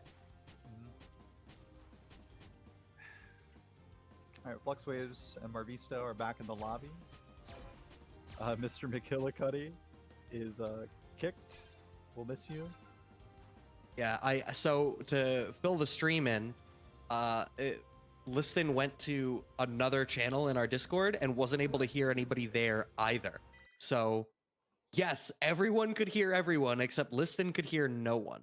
So Okay. I think he is either trying to fix the problem or I'm not gonna say that he's given up and is clocked out for the night because I don't know that, and I'm not gonna put words in his mouth. I would hate to lose the chance to mosh to a Discord issue, which seems to Okay, have he's just back kicked in tournament automatically. staff, so we're gonna see. Maybe he's fixed the problem and he'll pop back in now. Or it's round Okay, 2 and of the I was test. maybe round 2 fight. It's a 5-0 matchup. You don't even get to play first to 10 because you don't get to hear the other player. All right, what's the over under? Listen, can you hear us? I hear back. Excellent. Welcome back. Hey. Yeah. All right, we're moshing 3-way mosh pit right now, and you can tell it's a mosh pit because Mika's looping command grabs on this poor character whose only reversal is Oh, armor. This poor turtle. This poor Yo, no poor turtle. You can see his human mouth inside that turtle beak. Get it out of here. I You forget who showed me that, but they're on my shit list. It's incredibly disturbing, and the only way to prevent really seeing it is to beat the character and not even lose a game in the set, and that's exactly what Fluxwavez has his sight set on doing. Yeah. So it was interesting. We were talking about The hero we were need. talking earlier about, you know, Marvisto playing Ryu against Fluxwavez and the way that these two players counterpick each other. And it looks like Marvisto got counterpicked tonight because I think he picks Ryu to play around the or I don't know. I don't know what matchups they're hunting for when they pick which characters, but Yeah, I'd like to see a chart on that kind of thing. He's hunting for the V-reversal punish, though, and that's straight +2 on the dash. Fluxwave +2 once again on this dash. This Oki doesn't stop. This is Rainbow Mika. Making a huge Ooh. comeback, getting canceled by Crouch Light Punch, though. Yeah. Unfortunate whiff of the down fear. Yeah, and whiffing it at a space, when you whiff it, you can take it as a hint that you were very, very close to making a neutral on block, you know? And neutral Yeah, on I block would is think- great. Grayson saying Ryu to avoid poison. I imagine that is the case, which would mean that picking the Honda is because he expected the counter pick, but I'm not. I mean, Ryu into Mika feels bad too. You know what? Marvisto. Like, I really going back to what you said. I wonder what they look for when they pick their characters. What are they trying to counter?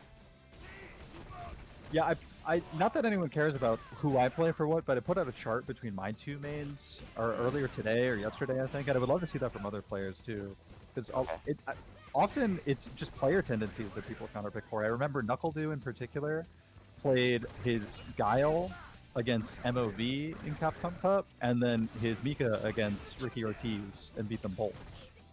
You know what though? Like Ricky and MOV, they definitely have two very different kind of Chun-Li's.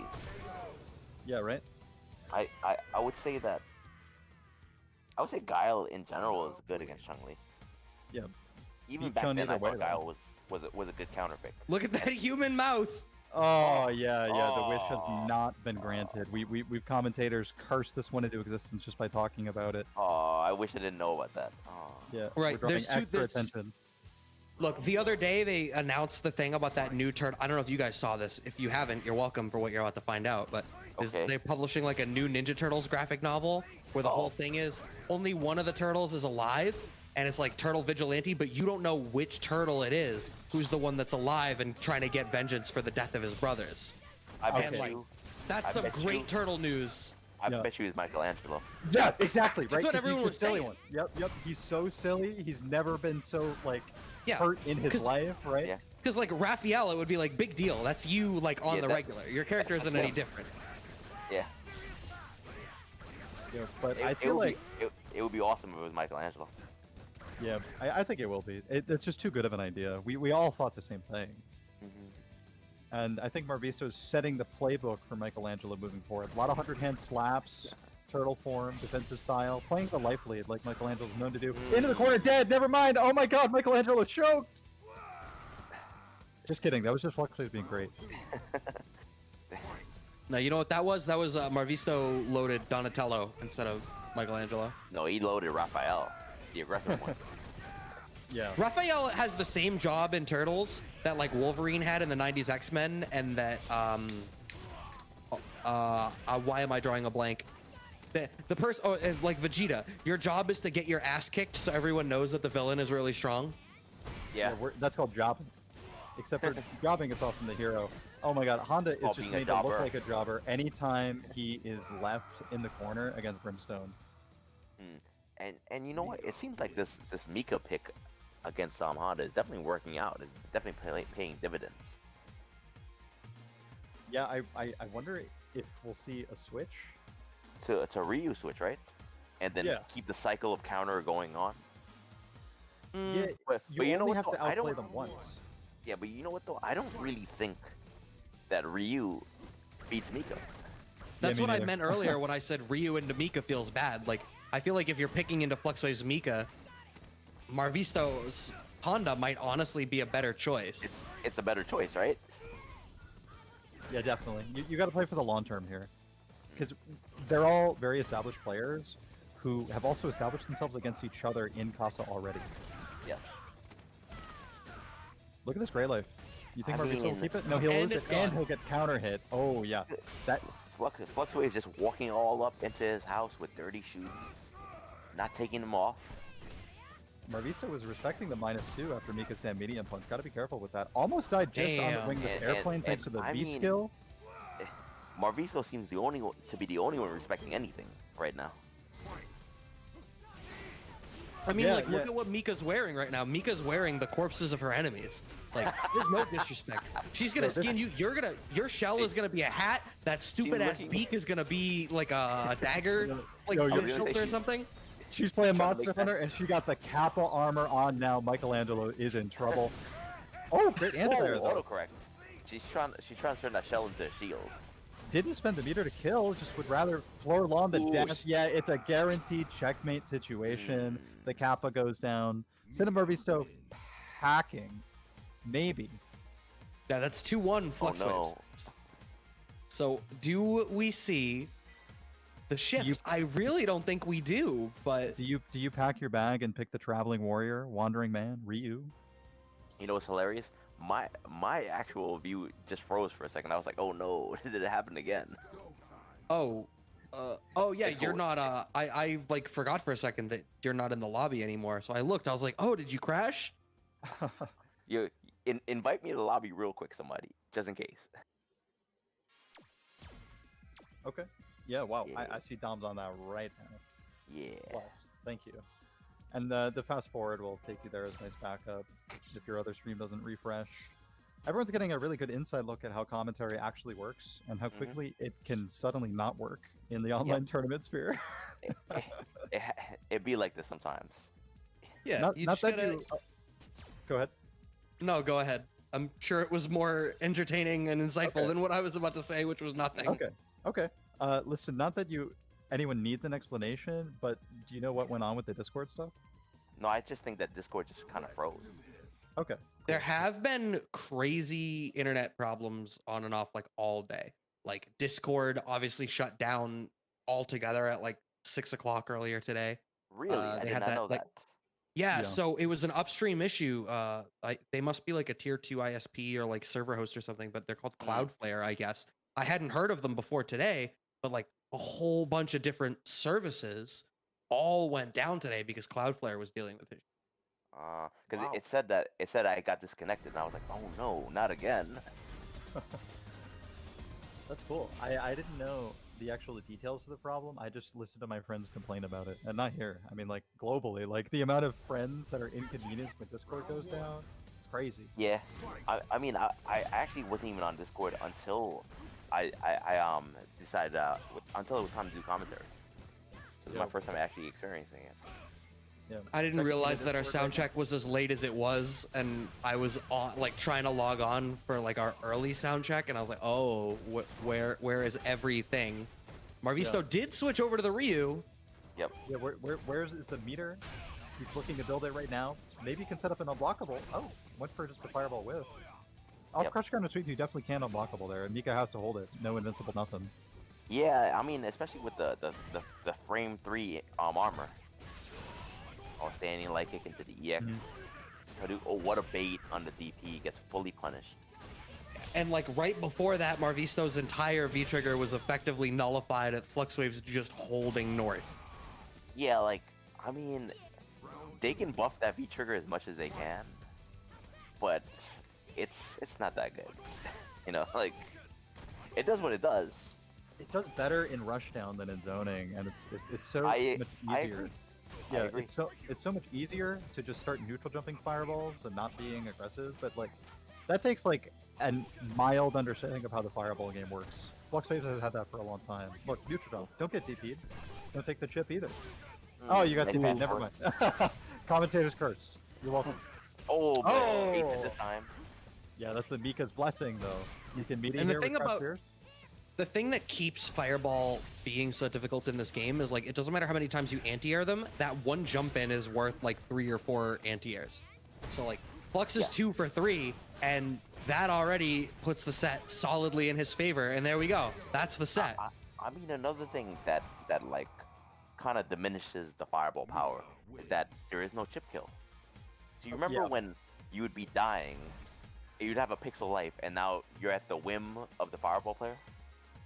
And Fireball maybe their user? choice to meaty fireball you. Yeah. Yeah, meaty fireball you. Now I'm throwing Hadoukens, now you have to guess right on the jump. And before it wasn't only jumping over the fireball that you were scared of, whether they were going to DP you or not. It was the actual fireball. Yeah, isn't that amazing? I just love like playing Street Fighter 5 and being left with a pixel. I think it's so exhilarating. Like, you have no fear, especially back in the days of armor not being able to get you killed. Oh my god, yo, I was at max power when I had no life left. You had nothing to lose. What were you gonna do? Kill me? Yeah, what's going to happen? I'm going to do EX Peach armor from Mika, 3-frame armor, and it's probably going to win this for me because they're so eager to just put on like any little touch. They're swinging even more, but like 3-frame armor is 3-frame armor, dude. Probably going to beat a frame trap. I will say that, like, that nerf to armor, probably not one of my favorite nerfs. But Sagat also has that armor slash kick, and I'm like, oh yeah, that used to save me all the time.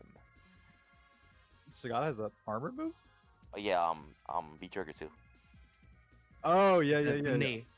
Yeah, like- the Muay double combo. Yeah, that is pretty fun. We see it a lot less now because VT1 has so many activation points and the ability Yeah. to stock 3 V reversals.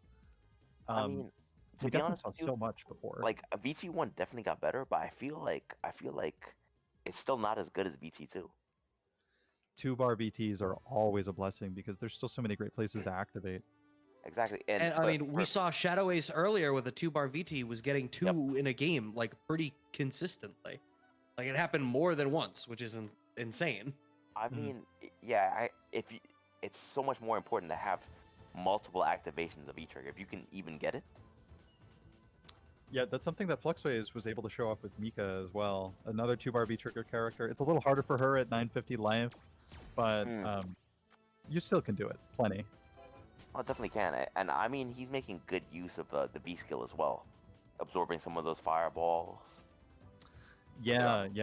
And even if you get a little bit of life back, the chunk of V-bar is huge. Like it's worth it to even take some small damage on the gray life that you don't fully cash back by playing defensively or rushing them down the whole time. Yeah, it's kind of like you're doubling up on the life you would have lost anyways to get V trigger bar.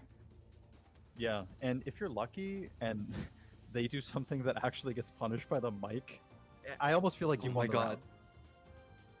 Yeah, you just get bonus damage. That's one of those I deserve this moments.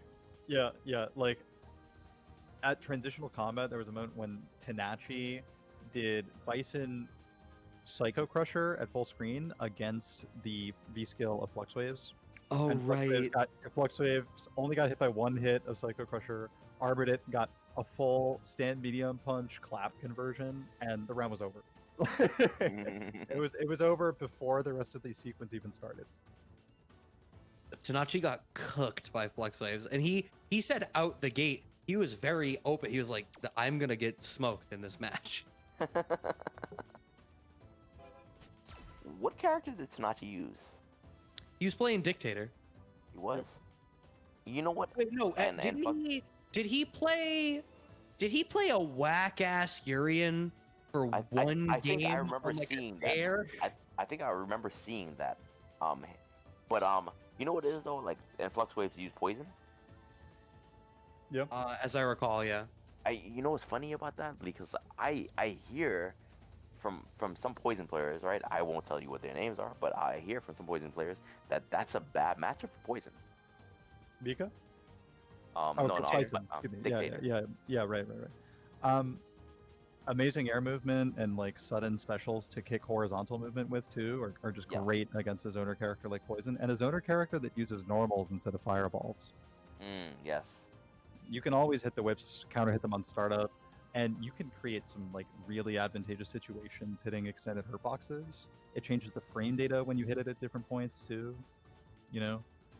The amount of times I've seen EX Scissor hit the beginning of an extended limb and then get still the full hard knockdown because it's an animation, it's just insane. Like, that's so strong for Bison. Oh, it definitely is. And plus, like, if it's blocked anyways, Bison's plus. Yeah. Where's the lose in that situation? I mean, there isn't one, right? Like, it's like No. take all the strength and oppression of like Urian EX Chariot Tackle or something, or Bison EX Dash Straight. It's like, all right, cool. Now if you block it, he's plus. And but it's kind of a little bit better than that. I know EX Chariot Tackle is 7 frames, right? Negative, what is -2 on block, right? Strong move, right? But then if you think about Bison's EX Scissor Kick, right? I'm not sure how fast it is, but it's plus on block, and it's also hard knockdown. Yet, what? True hard knockdown, by the way. No back rise, nothing. Yeah, nothing. Like, he gets Oki afterwards. Like, what? It's full dash, point blank, +2 throw Oki. Where like a real 50-50 every time. Like, I mean, the idea it's of the up move there. is perfect. It's up there with moves you just throw the fuck out. Like, you know what? I don't know what to do. I want to be in. The only way to make it go wrong is if the opponent is able to read your timing or get lucky counter hitting it in startup. Yeah, like, But- if I just randomly guess and I do something, that's the only way you're gonna pay. Right. Oh, I And mean, they're not that's gonna what it counter is. hit in Like, he's startup because you can buffer too. Yeah. Yeah, he's one of those characters that you need to like represent neutral jump a lot, but obviously then he's got, you know, that jumping strong target combo. So if he's standing in that range, it's like, oh cool, you want to go to the air? Easy. Yeah, I know Problem X is really particularly good at beating neutral jump with Hell Attack. A lot of other Bison players also are great with it for anti-airing. Was that an anti-air knee attempt, or was he just trying to do crush counter heavy kick and hit something? I think he was trying to do crush counter, and Squall just happened to guess properly on that. Just a great time to jump. Yeah. Well, we gave Bison a fair share of discussion about one of the best special moves in the game. Rashid can kind of make a similar thing happen with EX Whirlwind Shot canceled in a roll. Oh, definitely. Yeah. Not right. Well, I mean, I wouldn't say that from neutral, not as easy to use, but it's definitely a great offensive tool. Yeah. If you get in on them, buffer it, people start scrambling, throwing away V reversals that you can jump over if your roll recovers in time, and if their V reversal's low, and that's a full punish just for someone trying to V reversal. Oh, and Moon's getting shimmied. Yeah, it's a rough punish situation to reach. to be in for Bison, though. One of those characters with no invincible reversal. So, I mean, we saw him in earlier matches going to the low forward as an answer in the shimmies instead to really force them to sit down, but I feel like that's a read that you really need to make after you've played a little bit. That's not a thing that you do early on in a set, especially a 3 out of 5. Yeah, you have to know what the tendencies of your opponent is. Also, our discussion of EX Scissor is true, but it doesn't take into account V reversal and how people see it, have plenty of time to block because it's 2 hits before being lost. So that's why we didn't see Moons just throwing it out there, even on those crouch medium kick buffers, which are cancelable. He was holding it because he doesn't want to get V reversal on. Well, I mean that's true, but also Rashid doesn't have an offensive V reversal. He just rolled the other end of the screen. I'm not even confident that Rashid wouldn't get punished for V reversal. Yeah. They'd at least he would put himself in the corner and be so far, probably not able to do anything. So not even Grey Life, right? Yeah, with Rashid, you don't even want to. So yeah, throw it out, Moons. We just figured this out for you. Do it. Yeah, I'm like, just use that move. Just keep doing it. Just do it. Like Well, if you're back we into went the back to the corner, lobby.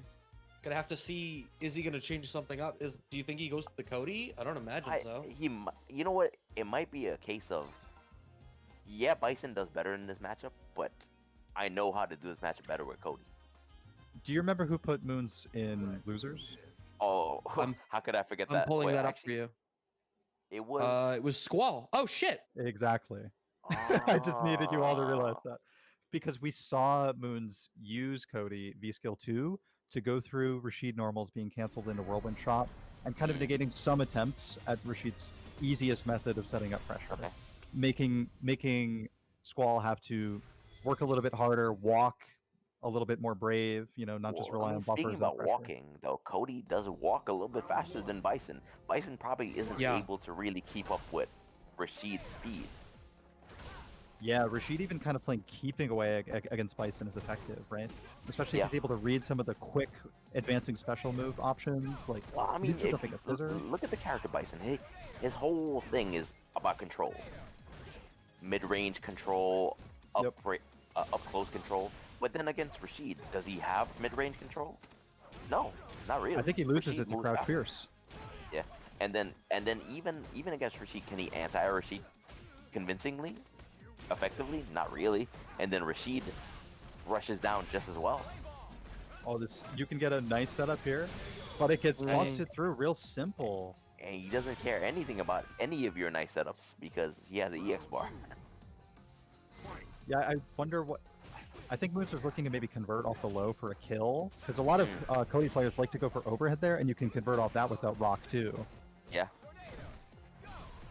But if you can deny that whole guessing game and all the knowledge that comes with it, if you just wake up with EX Mixer. Well, you know what though? He's up a game. That was the first round of the second game. And now you got match point, right? Yeah, exactly. Then, well, I mean, it's 3 out of 5. So A game point. Sorry. So the bet was good. If it lands, I'm gonna win the round. If I got hit, I was gonna lose the round. So Yeah, you can it was make as that. good as a 50-50 bet as it could possibly be. Second time we've seen Squall drop that link. Pretty unfortunate, but he picks it right back up with a crush counter link. Full dash, by the way. Birdie style. Old Urian, old Balrog crush counter style. If I were Moons, I'd have to wonder what decision is he gonna make. Is he gonna go back to Bison? Is he gonna stay true to Cody?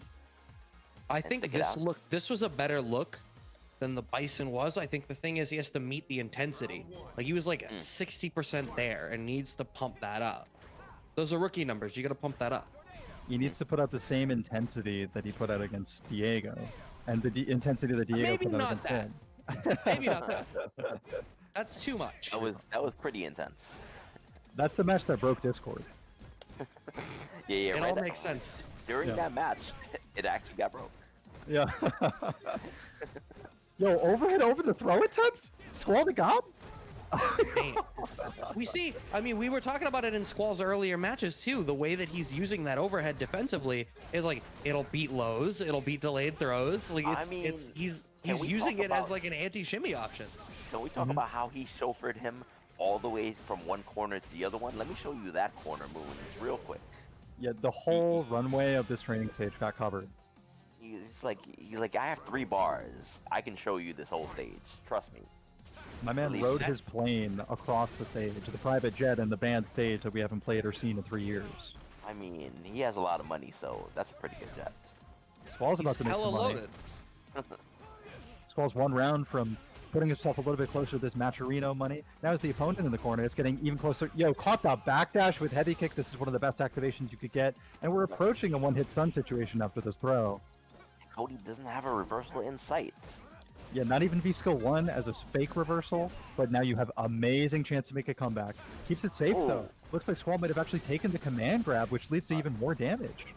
Going for the bet once again, 2 for 2. And he's dead to throw. Gonna seal that set. That's tough. 5. That's 2 people now. I'm double checking. Who was it? Yeah, that's both Kaguma and now Moons. And Moons. Yes, thank you. I apologize. That's Kaguma and Moons that Squall has double jeopardied out to finish out the evening. With 3 O's. With 3 O's. Yeah, shit, damn. He owns 2 souls now. If he can own the house for a day is yet to be seen, but with the momentum he's riding now, it is certainly looking possible. Well, who sent we in him top to 3 territory loser? right now? Yes, we are about to be able to do losers finals with Marvisto versus Squall. Marvisto finally the one who sent Squall to losers. Oh, okay. Okay, wow. And there then- are a lot of storylines all focused around Squall. Yeah. He's the pro tag right now. And then Fluxwavez waits in grand finals. He was able to avoid Squall the whole time, right? I mean, you got to look Yeah, at it this way. For Squall to win this tournament, he has to win. He has to beat 2 champions. Yeah, and also the person that beat him. Yes, and Yeah. also he has to beat his demon, who is also a champion, and then Yep. he has to beat a multiple champion, the intercontinental champion, the That's- one that that's right. unified all the titles. And then went on to win Transitional Combat East.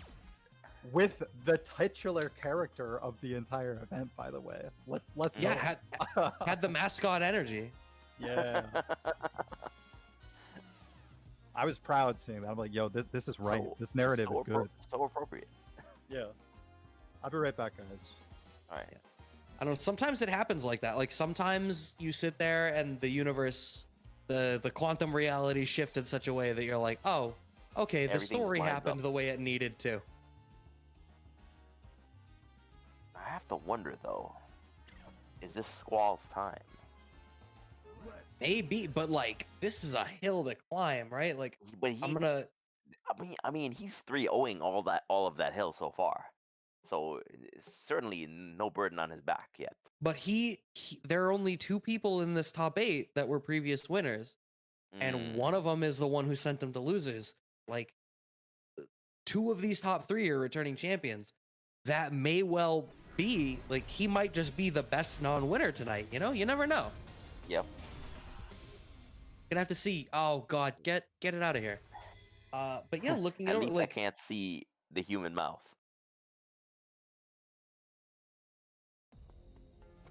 Round 1.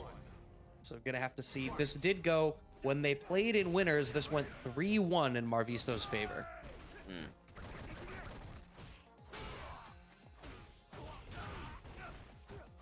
I main Cody. Which other character would be the closest to Cody in terms of combos and such? Looking for an all. Well, I'll say that Marvisto did something that none of Squall's other opponents were able to do. He was interrupting the roundhouse and EX versions of Windshot. You're And he was actually, doing so with headbutt. Yeah. yeah, you're absolutely right. We kept talking about it when he was playing them that it was so important to do it, and then nobody did it. Look at that response to the B trigger. Yeah, did he even interrupts VT2 whirlwind shots with headbutt? EX headbutt in particular.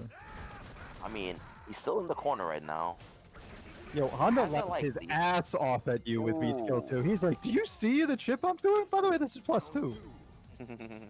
That's plus So T. good. Oh, I don't know the frame data. Ooh, stop sign. All right, no interrupt on that EX right there. They want to take the risk. What a sweep. Was that? Wow. I don't think Squall He meant to was- jump back. I don't think so either. That was such an odd decision. Yeah, a lot of great things to shimmy into. Maybe he overcommitted to a buffer, missed a normal. Possibly. Ooh. Yeah. Yo, Sweep that's in the actually hands. that is so unfortunate that V skill 2 does that. Like, but I guess it's just telling you to not throw out sweep. But it's such a high priority normal, pretty fast from Honda for its Yeah. range. Ooh, I don't wow, blame him. we switching sides on the screen just like that. You're out just like that. Squall and Joy P one side corner. No, we back to mid screen. All right, is he gonna activate V trigger? Doesn't fall for the shimmy. Oh, it didn't activate on that, and it's not safe on block. Yeah, That's that tough. guaranteed punish. The best 4-frame single hit punish in the game right there is Rashid's crouch light kick. Oh yeah, longer than most down forwards. I Longer hear. than his own crouch medium kick. I'm not even kidding.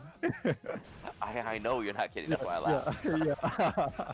Yo, you kill it overhead, you kill and throw. It Yo, was more Squall. of a nervous laugh. It wasn't a happy laugh. It was like. That's the like Arturo Sanchez. Damn, I really just got stunned like that. Oh yeah. Oh, he's out. Oh, I have to play IDOM again in top 3.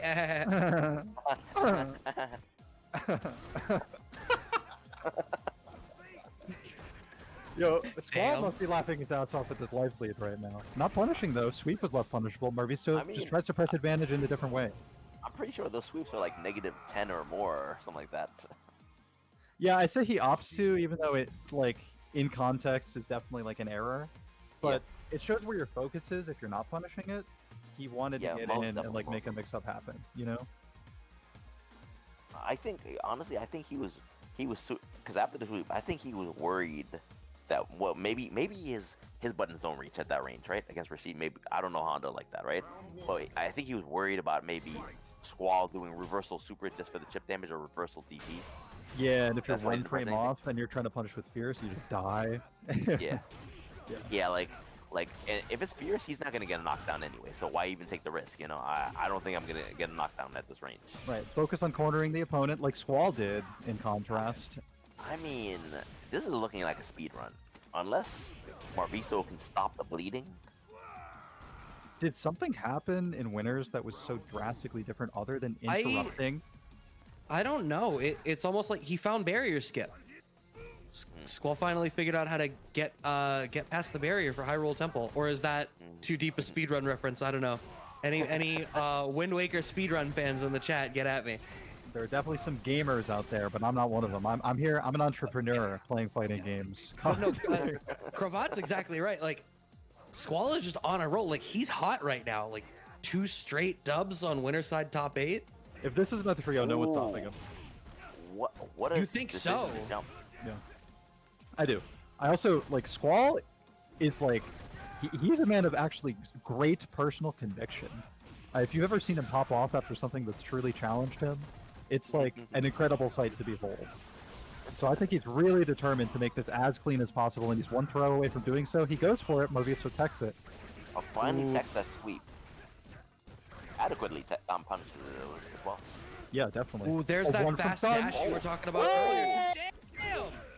What's like? What is he What doing? was that? No! Is he dead? What Oh, was he's still dead. Wow.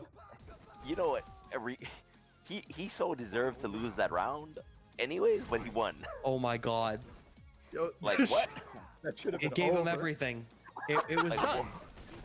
What was he trying to do? Like, because Like- he definitely would have just killed on the combo, right? Like normally You know that what? that has You know a what- chance. You know what I think of he tried to do? happening. Go ahead. You know what I think he tried to do? I think he tried to activate B skill to get And he hands, just missed. Yeah. and then he got stomped by accident or something like that. That's like the only possibility that actually makes sense. I don't know if stomp is on medium kick. If stomp is on roundhouse, then I don't know, bro. I'm not sure. But yeah, we have to start getting certain of something. This confirmation to the super. No, it isn't. Well, I Squall mean, doesn't do it. He's certainly in. Yeah. He's certainly Oh. losing this game. Wow. Yo, that's it. That's it.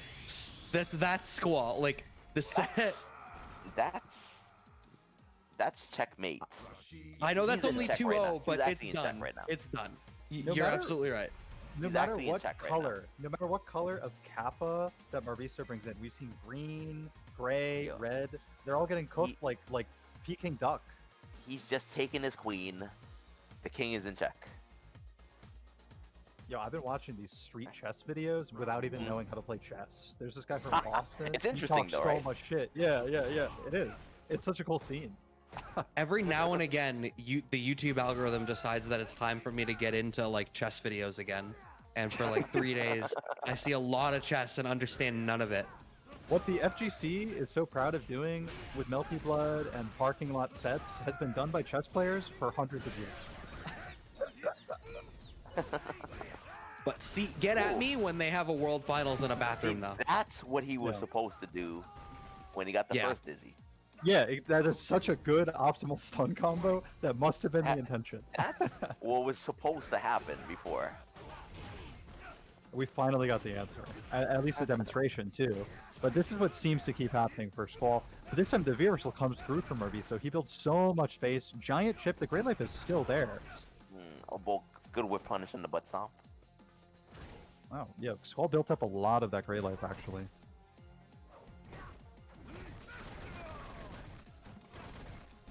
challenging after EX V skill 2 hands is quite brave, and he did so with a 4 frame. So sure that Marvisto was walking up, he didn't even use his fast as normal with 3 frames. Yep. That's amazing, right? Not even about the science. The balls. The certainty. He's The in the corner. determination. Yo, He's he's, got in the- the corner, and why do I feel like he's comfortable? Yeah, he's just chilling. Because he jumped in.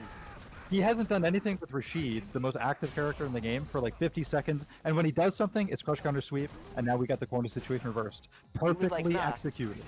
Come over here so I can put you in the corner, please. The shimmy attempts aren't really working so much anymore. I think Marvisto knows that's how he's been dying. So Yep. we're gonna have to see some aggression. I mean, at this point in time, Look at that gray life. I honestly, I think Yeah. Squall is just building meter. I think he knows he's gonna win this round. He's just building meter for the next one. Yeah, Honda won't even get V trigger, so you don't even die in one combo for a long time, and you build your own on your own V skill kick activation, 15 Wow, he frame even dash, and a lost 4 a frame. bar. Yo, that's so sad. Did he want armor when he had no life? Yeah, Yeah. unfortunate loss.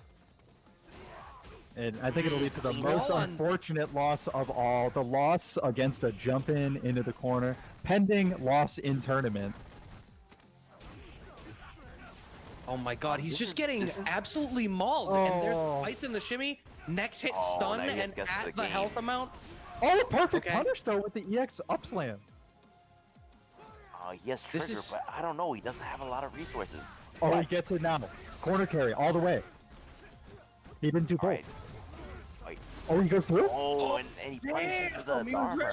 So smart. And then trying to go over the tornado was the last mistake that Marvisto got to make against Squall, looking like a genius, moving through 3-0 over 3 opponents in a row. Have you ever heard of a streak that hot in a tournament? No. I mean, I'm thinking, like- we're witnessing it for the first Yeah. time then. Yeah, it must be.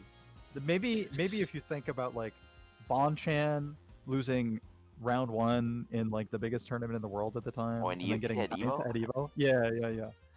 That maybe there were some in there, but we didn't get to see those. This one is actually on stream.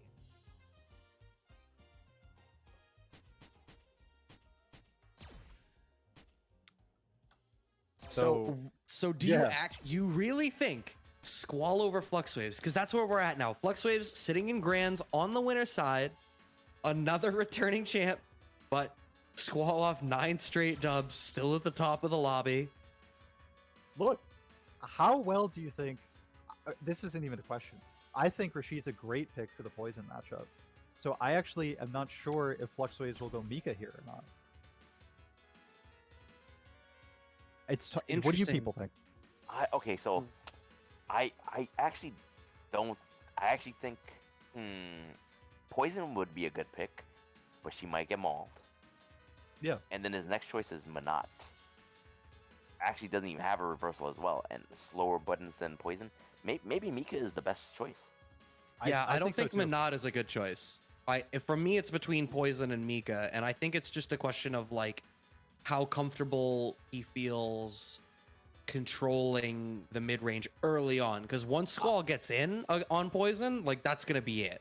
Well, you know what? It's a 3 out of 5 set, and he gets 2 sets. Yeah. So I would say that pick Mika first for the first set, or at least some of the first set. Test the waters, you know. Yeah. And then if it doesn't work out by the 3rd game, you pick Poison, just to get her warmed up for the 2nd set. Yeah, you could Yeah. spend this whole set taste testing your characters for the real one if you want. And you know what? It's good if Mika works, then good shit. Oh my bad. I need to go back in the queue. I'm that's good. stopping the progress of this match. You know the combo, right? Medium punch down, light kick. Medium push down, light kick. Yeah, Yeah, that's the standing combo. strong, crouching short. That's how you instantly speedrun the lobby thing when you need to go to the back. And if you want to clear PS4 devices, it's light kick, options, light kick. I think that's it. Oh, light kick, options, right, light kick, because you have to scroll right to get to the next DualShock 4. Unfortunately, options is not like a button in Street Fighter. Unless you could select it Wow. for clicking, though, right? So when I said I didn't think Menat was the right choice, I mean, Obviously, Fluxwavez has a different opinion about that. But you know what? If Though? She has Fluxwavez great plays the buttons. character. Yeah. Buttons that don't have hurt boxes. Yeah, certainly. So you won't get like randomly eagle kicked on, wind kicked on. All those things that Poison is actually kind of taking risks throwing out. Menat gets to do more freely, but it's at the cost of like a little bit less effective of a rushdown game. Poison, I think, if Poison were to win this matchup, it'd all be about EX heart rate, pressure, shimmies, getting mixed up off of every anti-air, things like that. I mean, we were talking about Rashid's pressure, but Squall was getting mauled by Menat. Yeah, at least for this first round. He's down to about elegantly 45%. mauled. I mean, this is looking classically like what I expected to happen. V-Trigger got Right. nullified by jumping over with a drill and then a check with crouch light punch. And that's it. That was the end of Rashid's V-Trigger. Oh my my god, God. that standing roundhouse Sit down. anti-aired at that range? Full conversion, hasn't Damn. lost a step. Fluxwavez hasn't even lost much life. What? Only lost like 40%? Damn. He's like Rashid's Not theme what is I playing. anticipated. Yeah, Rashid's theme is playing super ironically right now, by the way. Yeah, not in victory. Yeah. It's like the singer is begging for Rashid to turn it on. Oh, but you know what though? Squall is actually doing a really good job of walking Fluxwavez all the way to the corner, and now Fluxwavez is in this corner. It's almost like he hypnotized them into walking in there. But Yeah. interesting to point out, Fluxwavez, once again, you called out earlier the difference between Marvisto and those other players. Fluxwavez challenged the whirlwind shot. Yep. Yeah, that comes from so much knowledge and experience. It actually takes so long to be able to train yourself to challenge whirlwind shot. As someone that's grinded this matchup, it is so hard. Yeah, it's counterintuitive to do. Yeah, and it Because, happens like, fast. Yeah, because it happens fast, and usually when you block a low forward into a projectile, you're like, oh, I'm gonna get counter hitted. Yeah, like why would you challenge Ryu doing crouch medium kick fireball, right? Exactly. Yeah. It happens. Oh, damn. Yeah. Don't get me Full wrong. conversion, But super. why would you do it? Doesn't even need it. I was conversion. thinking, yeah, he had a lot more styling to do. Unfortunately, Rashid just ran out of life. Yeah. Well, you know what though? I think he was just gonna go low forward super at that point in time, right? Who knows Yep. what he was gonna do? I mean, there's But no it was- reason to have done anything else. Yeah, but Like, completely it would have unnecessary. killed. Yep, you don't want to mess with orb call accidentally not hitting if it's too far away. Although I think Exactly. he did have orb call in the right place, just outside the corner. I mean, maybe he wasn't even looking at the life bar. Maybe he was just like, oh, I hit it, and I'm just gonna do my combo. Yeah. That combo takes so much focus, actually, that's often a decision you end up making, specifically for 'cause higher I- execution stuff. I know. I've had moments where I wasn't aware of how much life the person had, and I just was doing my max damage combo. And you just get interrupted by KO, you know? Yeah, I'm like, oh, that killed? Nice. That's the max damage Menat punish. It's actually nothing to scoff at. No, it Yeah. has a pretty good knockdown advantage as well. Speaking about knockdown Yeah. advantage, Oh, is this the Oh. turnaround? Did it take the one game for Squall? Is that what we're at? It was Ooh, close. no, I was but- surprised that stand medium punch didn't link after that whirlwind shot. That definitely would have been the stun. likewise, same here. Yeah. Ooh, unfortunate, gets clipped. This should be it. Oh, he not goes even- key reset. Is to that the save max the bar. meter build reset? I think it is. Yeah. Goes to Now he's got key full reset. bar. Decides not to even spend any bar in that situation. That was a really cheeky reset. Whoa! He's out of the air. Oh, I don't know if you guys are experiencing it. I'm seeing some slowdown. I don't know if y'all are. well, are you watching the live stream? No, the actual- I'm watching. I'm in the lobby. I think it was just me. Okay, well, I'm watching. You had I'm to make actually sure I asshole. witnessed that ass whooping. Yeah. Well, I'm right. watching the lobby and I don't see the slowdown, but when I watch the live stream, I do see the slowdown. I see. Okay. Well, wow. No way to slow down Wow. Fluxwavez going over every V trigger to whirlwind, and then a Ooh. mix up. You kill with super here Yo, easily. he's dead. He's dead. Oh, he's not even done. Oh, now he's done. Only Fluxwavez. is Damn. done. No, Oh my now Squall is done. Yo, Yeah. every V trigger, he's either landed the hit off the confirm or gotten the mix up into it, and it's been a different reset every time. It's all working. We've You know seen what Squall cross-up is doing? V-trigger All right. conversion. So you know, like when he went for the fuzzy guard right there, Squall is pressing a down light punch to not get fuzzy guarded. because it's making him low profile it, but he's getting punished by the orbs for doing that. That is the level of coverage that only Menat can apply in this game with that beat trigger. Right. So that's super advanced knowledge, right? To know to avoid instant air overhead by pressing crouching buttons to make sure you don't get fuzzy. But even that gets covered by Fluxwavez with that beat trigger. I kind of said the same thing twice, but it's worth it, right? Like, yeah, it's worth it. I mean, she was one of the best characters in the game in what was it, season 3? Like she was good for a reason, and when she's she had still that beat trigger good. twice Yes. around. Yes. No. That wasn't very fun times for me. Yeah, I mean, the only thing you could count on was that the character was kind of rare because not many people put in the time to learn that stuff. Yeah, like the character was rare, required a certain level of execution that's not usually prevalent in Street Fighter V. Yeah. Definitely. So Squall is gonna pull out the Necalli. We've seen the Rashid all night, but Just for the record, I was surprised to not see this after the first Rashid game. Squall is an original Necalli player, and you've seen what Phenom has done to Menat players, the best of them, Sako to mention. Necalli is built for this matchup. Disc of Guidance going through projectiles into Oki every time, contesting everything she does. But you know what? That goes to show you how far he's been pushed to have to play this matchup. Yeah, and definitely not as comfortable with Necalli at this point, I think. Squall was really comfortable with Rashid, especially just tonight. Probably played like 10 sets, 9 games in a row, won. Suddenly switching feels so weird. Yeah. Possibly. And then the thing is, though, he's down 2-0. He's going to have to get used to a character he's not using that much anymore. yeah, that's what I was about to say. His tournament life relies on this character, and like his hot streak is like, you could not have your hot streak be more thoroughly over. You went from 9 straight games to having to switch characters for the first time in the night, and you get smacked by the V-trigger activation. Finally blocks the reset that time. There's going to be another reset, though. Still has 2 more orbs and super. You might actually still die. They're the high orbs, though, so they take longer to reach. Most players don't know how to use these as well. Nice conversion. And he has to be careful on wake up, because what if Fluxwavez wakes up super? Yeah, right. That's a real option. Oh, that conversion maybe could have led to a kill. Doesn't get the conversion. That's block, though. Ooh. Yeah, delays the frame trap. So that's making it not a frame trap, but it catches people just the moment they think you're baiting something. You just and let that stand medium. Because I'm guessing he expected command grab. Yeah, delayed command grab. I mean, Necalli can walk up into that range really quickly, too. V-trigger Necalli, no question. Even regular Necalli, pretty good. Already there in V-trigger. Yeah. Meaty light kick, he has it's a set. Yo, this character's ready.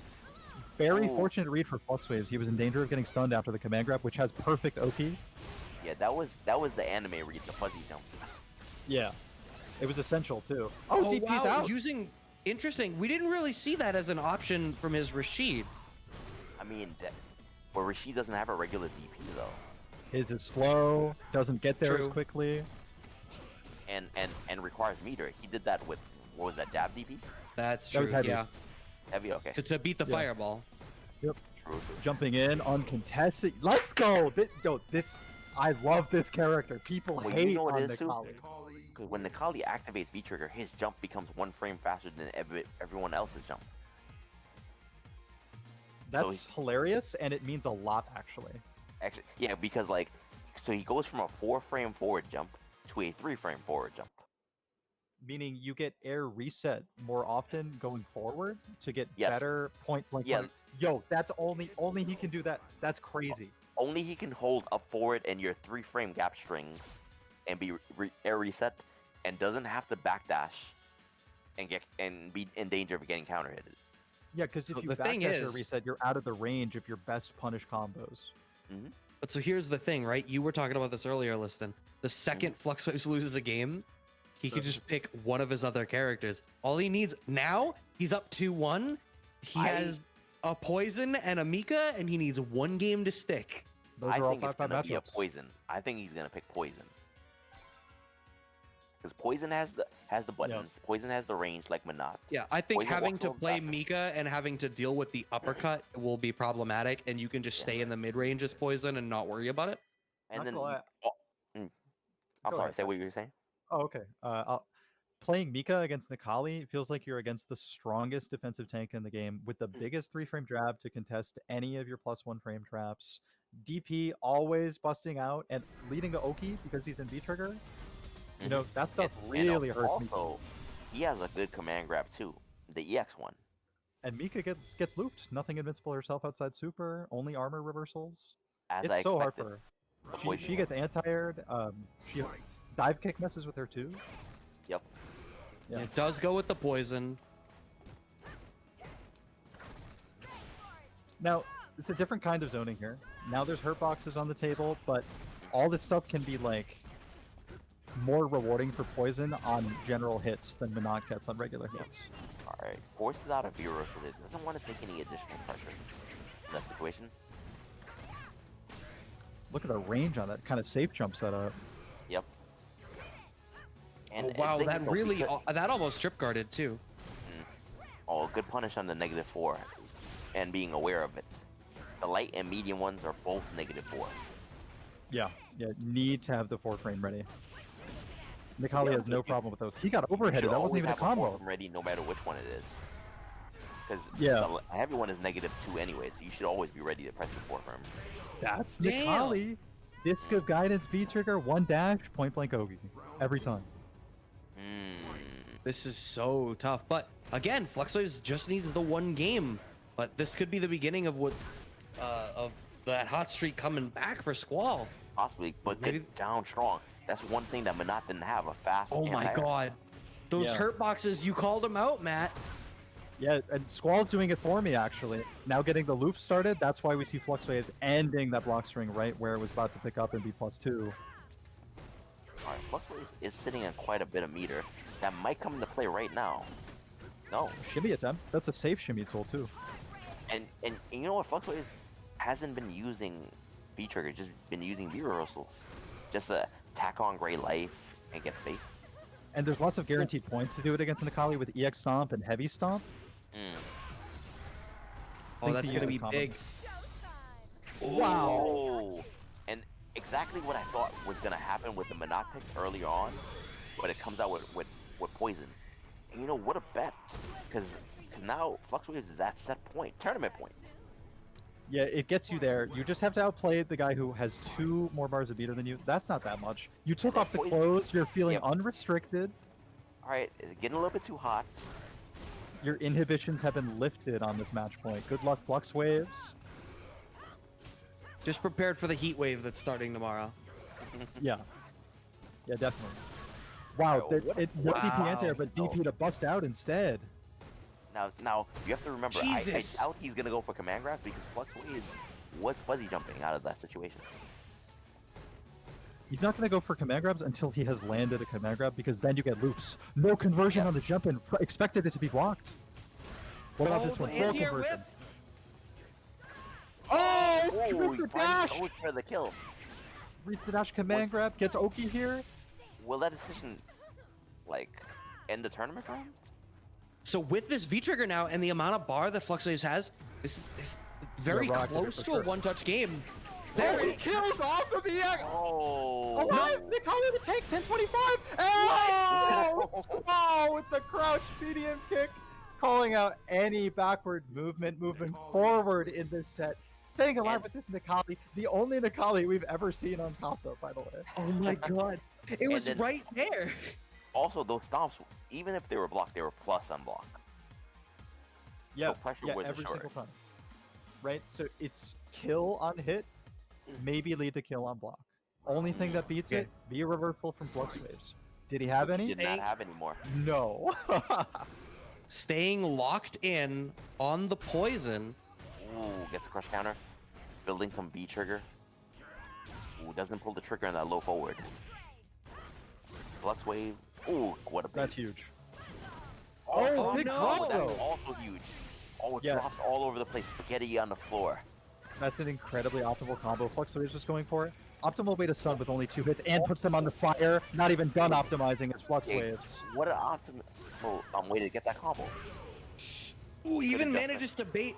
That was 2 DP baits there. Back to tournament point is Fluxwaves after making 2 hard reads. The top has come back off. you gotta win naked, I guess. That's Fluxwave's goal, but is that a curse? Is the bikini not letting you No, win? man. She's naked and in the corner, but she cartwheels out of the corner. Naked in the corner, but not naked and afraid. Now cornering the opponent. Fluxwave's hunting. Hunting gets the hunt kill on the counter hit. One away from stun. Oh. And And it's over. that is it. Fluxwaves takes this Casa, triumphantly ending all Wait, the wait. hype we were about. Wait, Wait, alive? it's not No, over yet. how It's does not he over yet. doesn't have the bar for it? Oh god, that was pretty dramatic. Oh, That's a drop. no. Okay. I guess I might have called it Damn. a little too prematurely because then know what I that thought drop was- came. You know what I thought Fluxwavez was going to do? I thought Fluxwavez was going to activate V-Trigger, put a Molotov on the ground, and then do the combo. Yeah, I was thinking that would have made too. the difference. Because we saw that earlier at the mid-screen stun that didn't get mashed out of. Hmm. But I think it's difficult when you are already cornering the opponent to have the Molotov stay on the screen. That's true, that's true. Yeah. And I mean, just, like, that was a super exciting set. It came all the way down to the final round of the third game of the first set. Yeah, But Fluxwavez defends his title, There's multiple titles. multiple titles. Defends the Casa too, He because defends the Casa because that was an invader. He defends the North. Damn invader. an invader who beat at least one other Casa champion too. He did. Multiple runner-ups. Yo, what a show! What an ending! You know, Fluxwaves always brings the hype stuff, huh? I love that So did guy. Squall for like 6 matches in a Oh row. yeah, pardon me. Squall did his fucking thing tonight. Yo, thank you, Squall, for coming through. This is your first showing of Casa. Thank you for coming through. I don't know if you're in the stream, but we loved having you. I hope we have you come by again. Second place is nothing to frown at. You definitely 3-0'd a bunch of people that are champion level players for this series. I can't wait for you to come back and do all those cool strings again with Rashid. That was I'm not the biggest Rashid fan, but that was actually a treat to watch, man. That was some solid play. You're a Necalli fan though? Oh, I'm yeah. not a Necalli fan, not at Oh all. well, But you know, I guess that is a matchup that I really don't mind playing as Karen. Yeah, Nice. yeah, Season 1 classic, right? right, yeah. Damn. Yeah. Shout out to all the Necallis back in the day. I hate all of Yo. you. Yo, where'd they go? Other than Squall. To hell, hopefully. Or to other games. I don't care. But yo, thank you all for tuning in. Thank you to my awesome staff holding it down once again. Damn it, Dom making his return as the streamer of the night. My awesome commentary, like always. Liston, Team Chris, Brad making his return after he turned a year older. MonkeyBizness. Shout outs to all you guys. Shout outs to my social team, aka holding it down in the stream match queue. Thank you, Emily and Dan. Who else am I missing? Dink, I don't know where you are, but miss you, dog. See you soon. And good showing to KO. He got to enter. I know he probably didn't do as well as he wanted to, but keep grinding, dog. You definitely won that match on stream. That's He what definitely won on stream. That's where it matters, right? yeah, there you go. matters. He didn't go 0-2. Absolutely. So Damn yeah, right. we're rooting for you, homie. So keep grinding. And I think that's it, right? Yeah, I think oh, shout out to Plughead, of course, you know, our art guy. If you like any of our overlays or you know, our designs, hit me up and I'll introduce you if you need some art. Yeah, I'm gonna go because I have a bunch of other things to do, which includes sleep. So yeah, I'm out of here. Thank you all. Love you all. Good night. See you next Friday. Personal question between the commentary team. Is that the best set we have commentated? It was definitely one of the more exciting sets. Went Yeah. down to Yeah, the wire. Exciting. I wouldn't say I- best. I don't know that I'll say the best, but it's so I got to watch BBW Messiah versus Alex Dot Dot. I got to Oh, commentate yeah, that one. yeah. But So many different This- reasons to be excited about a match, you know? but that set, this whole run of Squall is definitely a highlight, I think, of what The we've done so story far. was one of the better stories. Yeah. That's always what gets me. When a tournament does it itself, the bracket just makes a book happen. You know, that shit is why I live for this.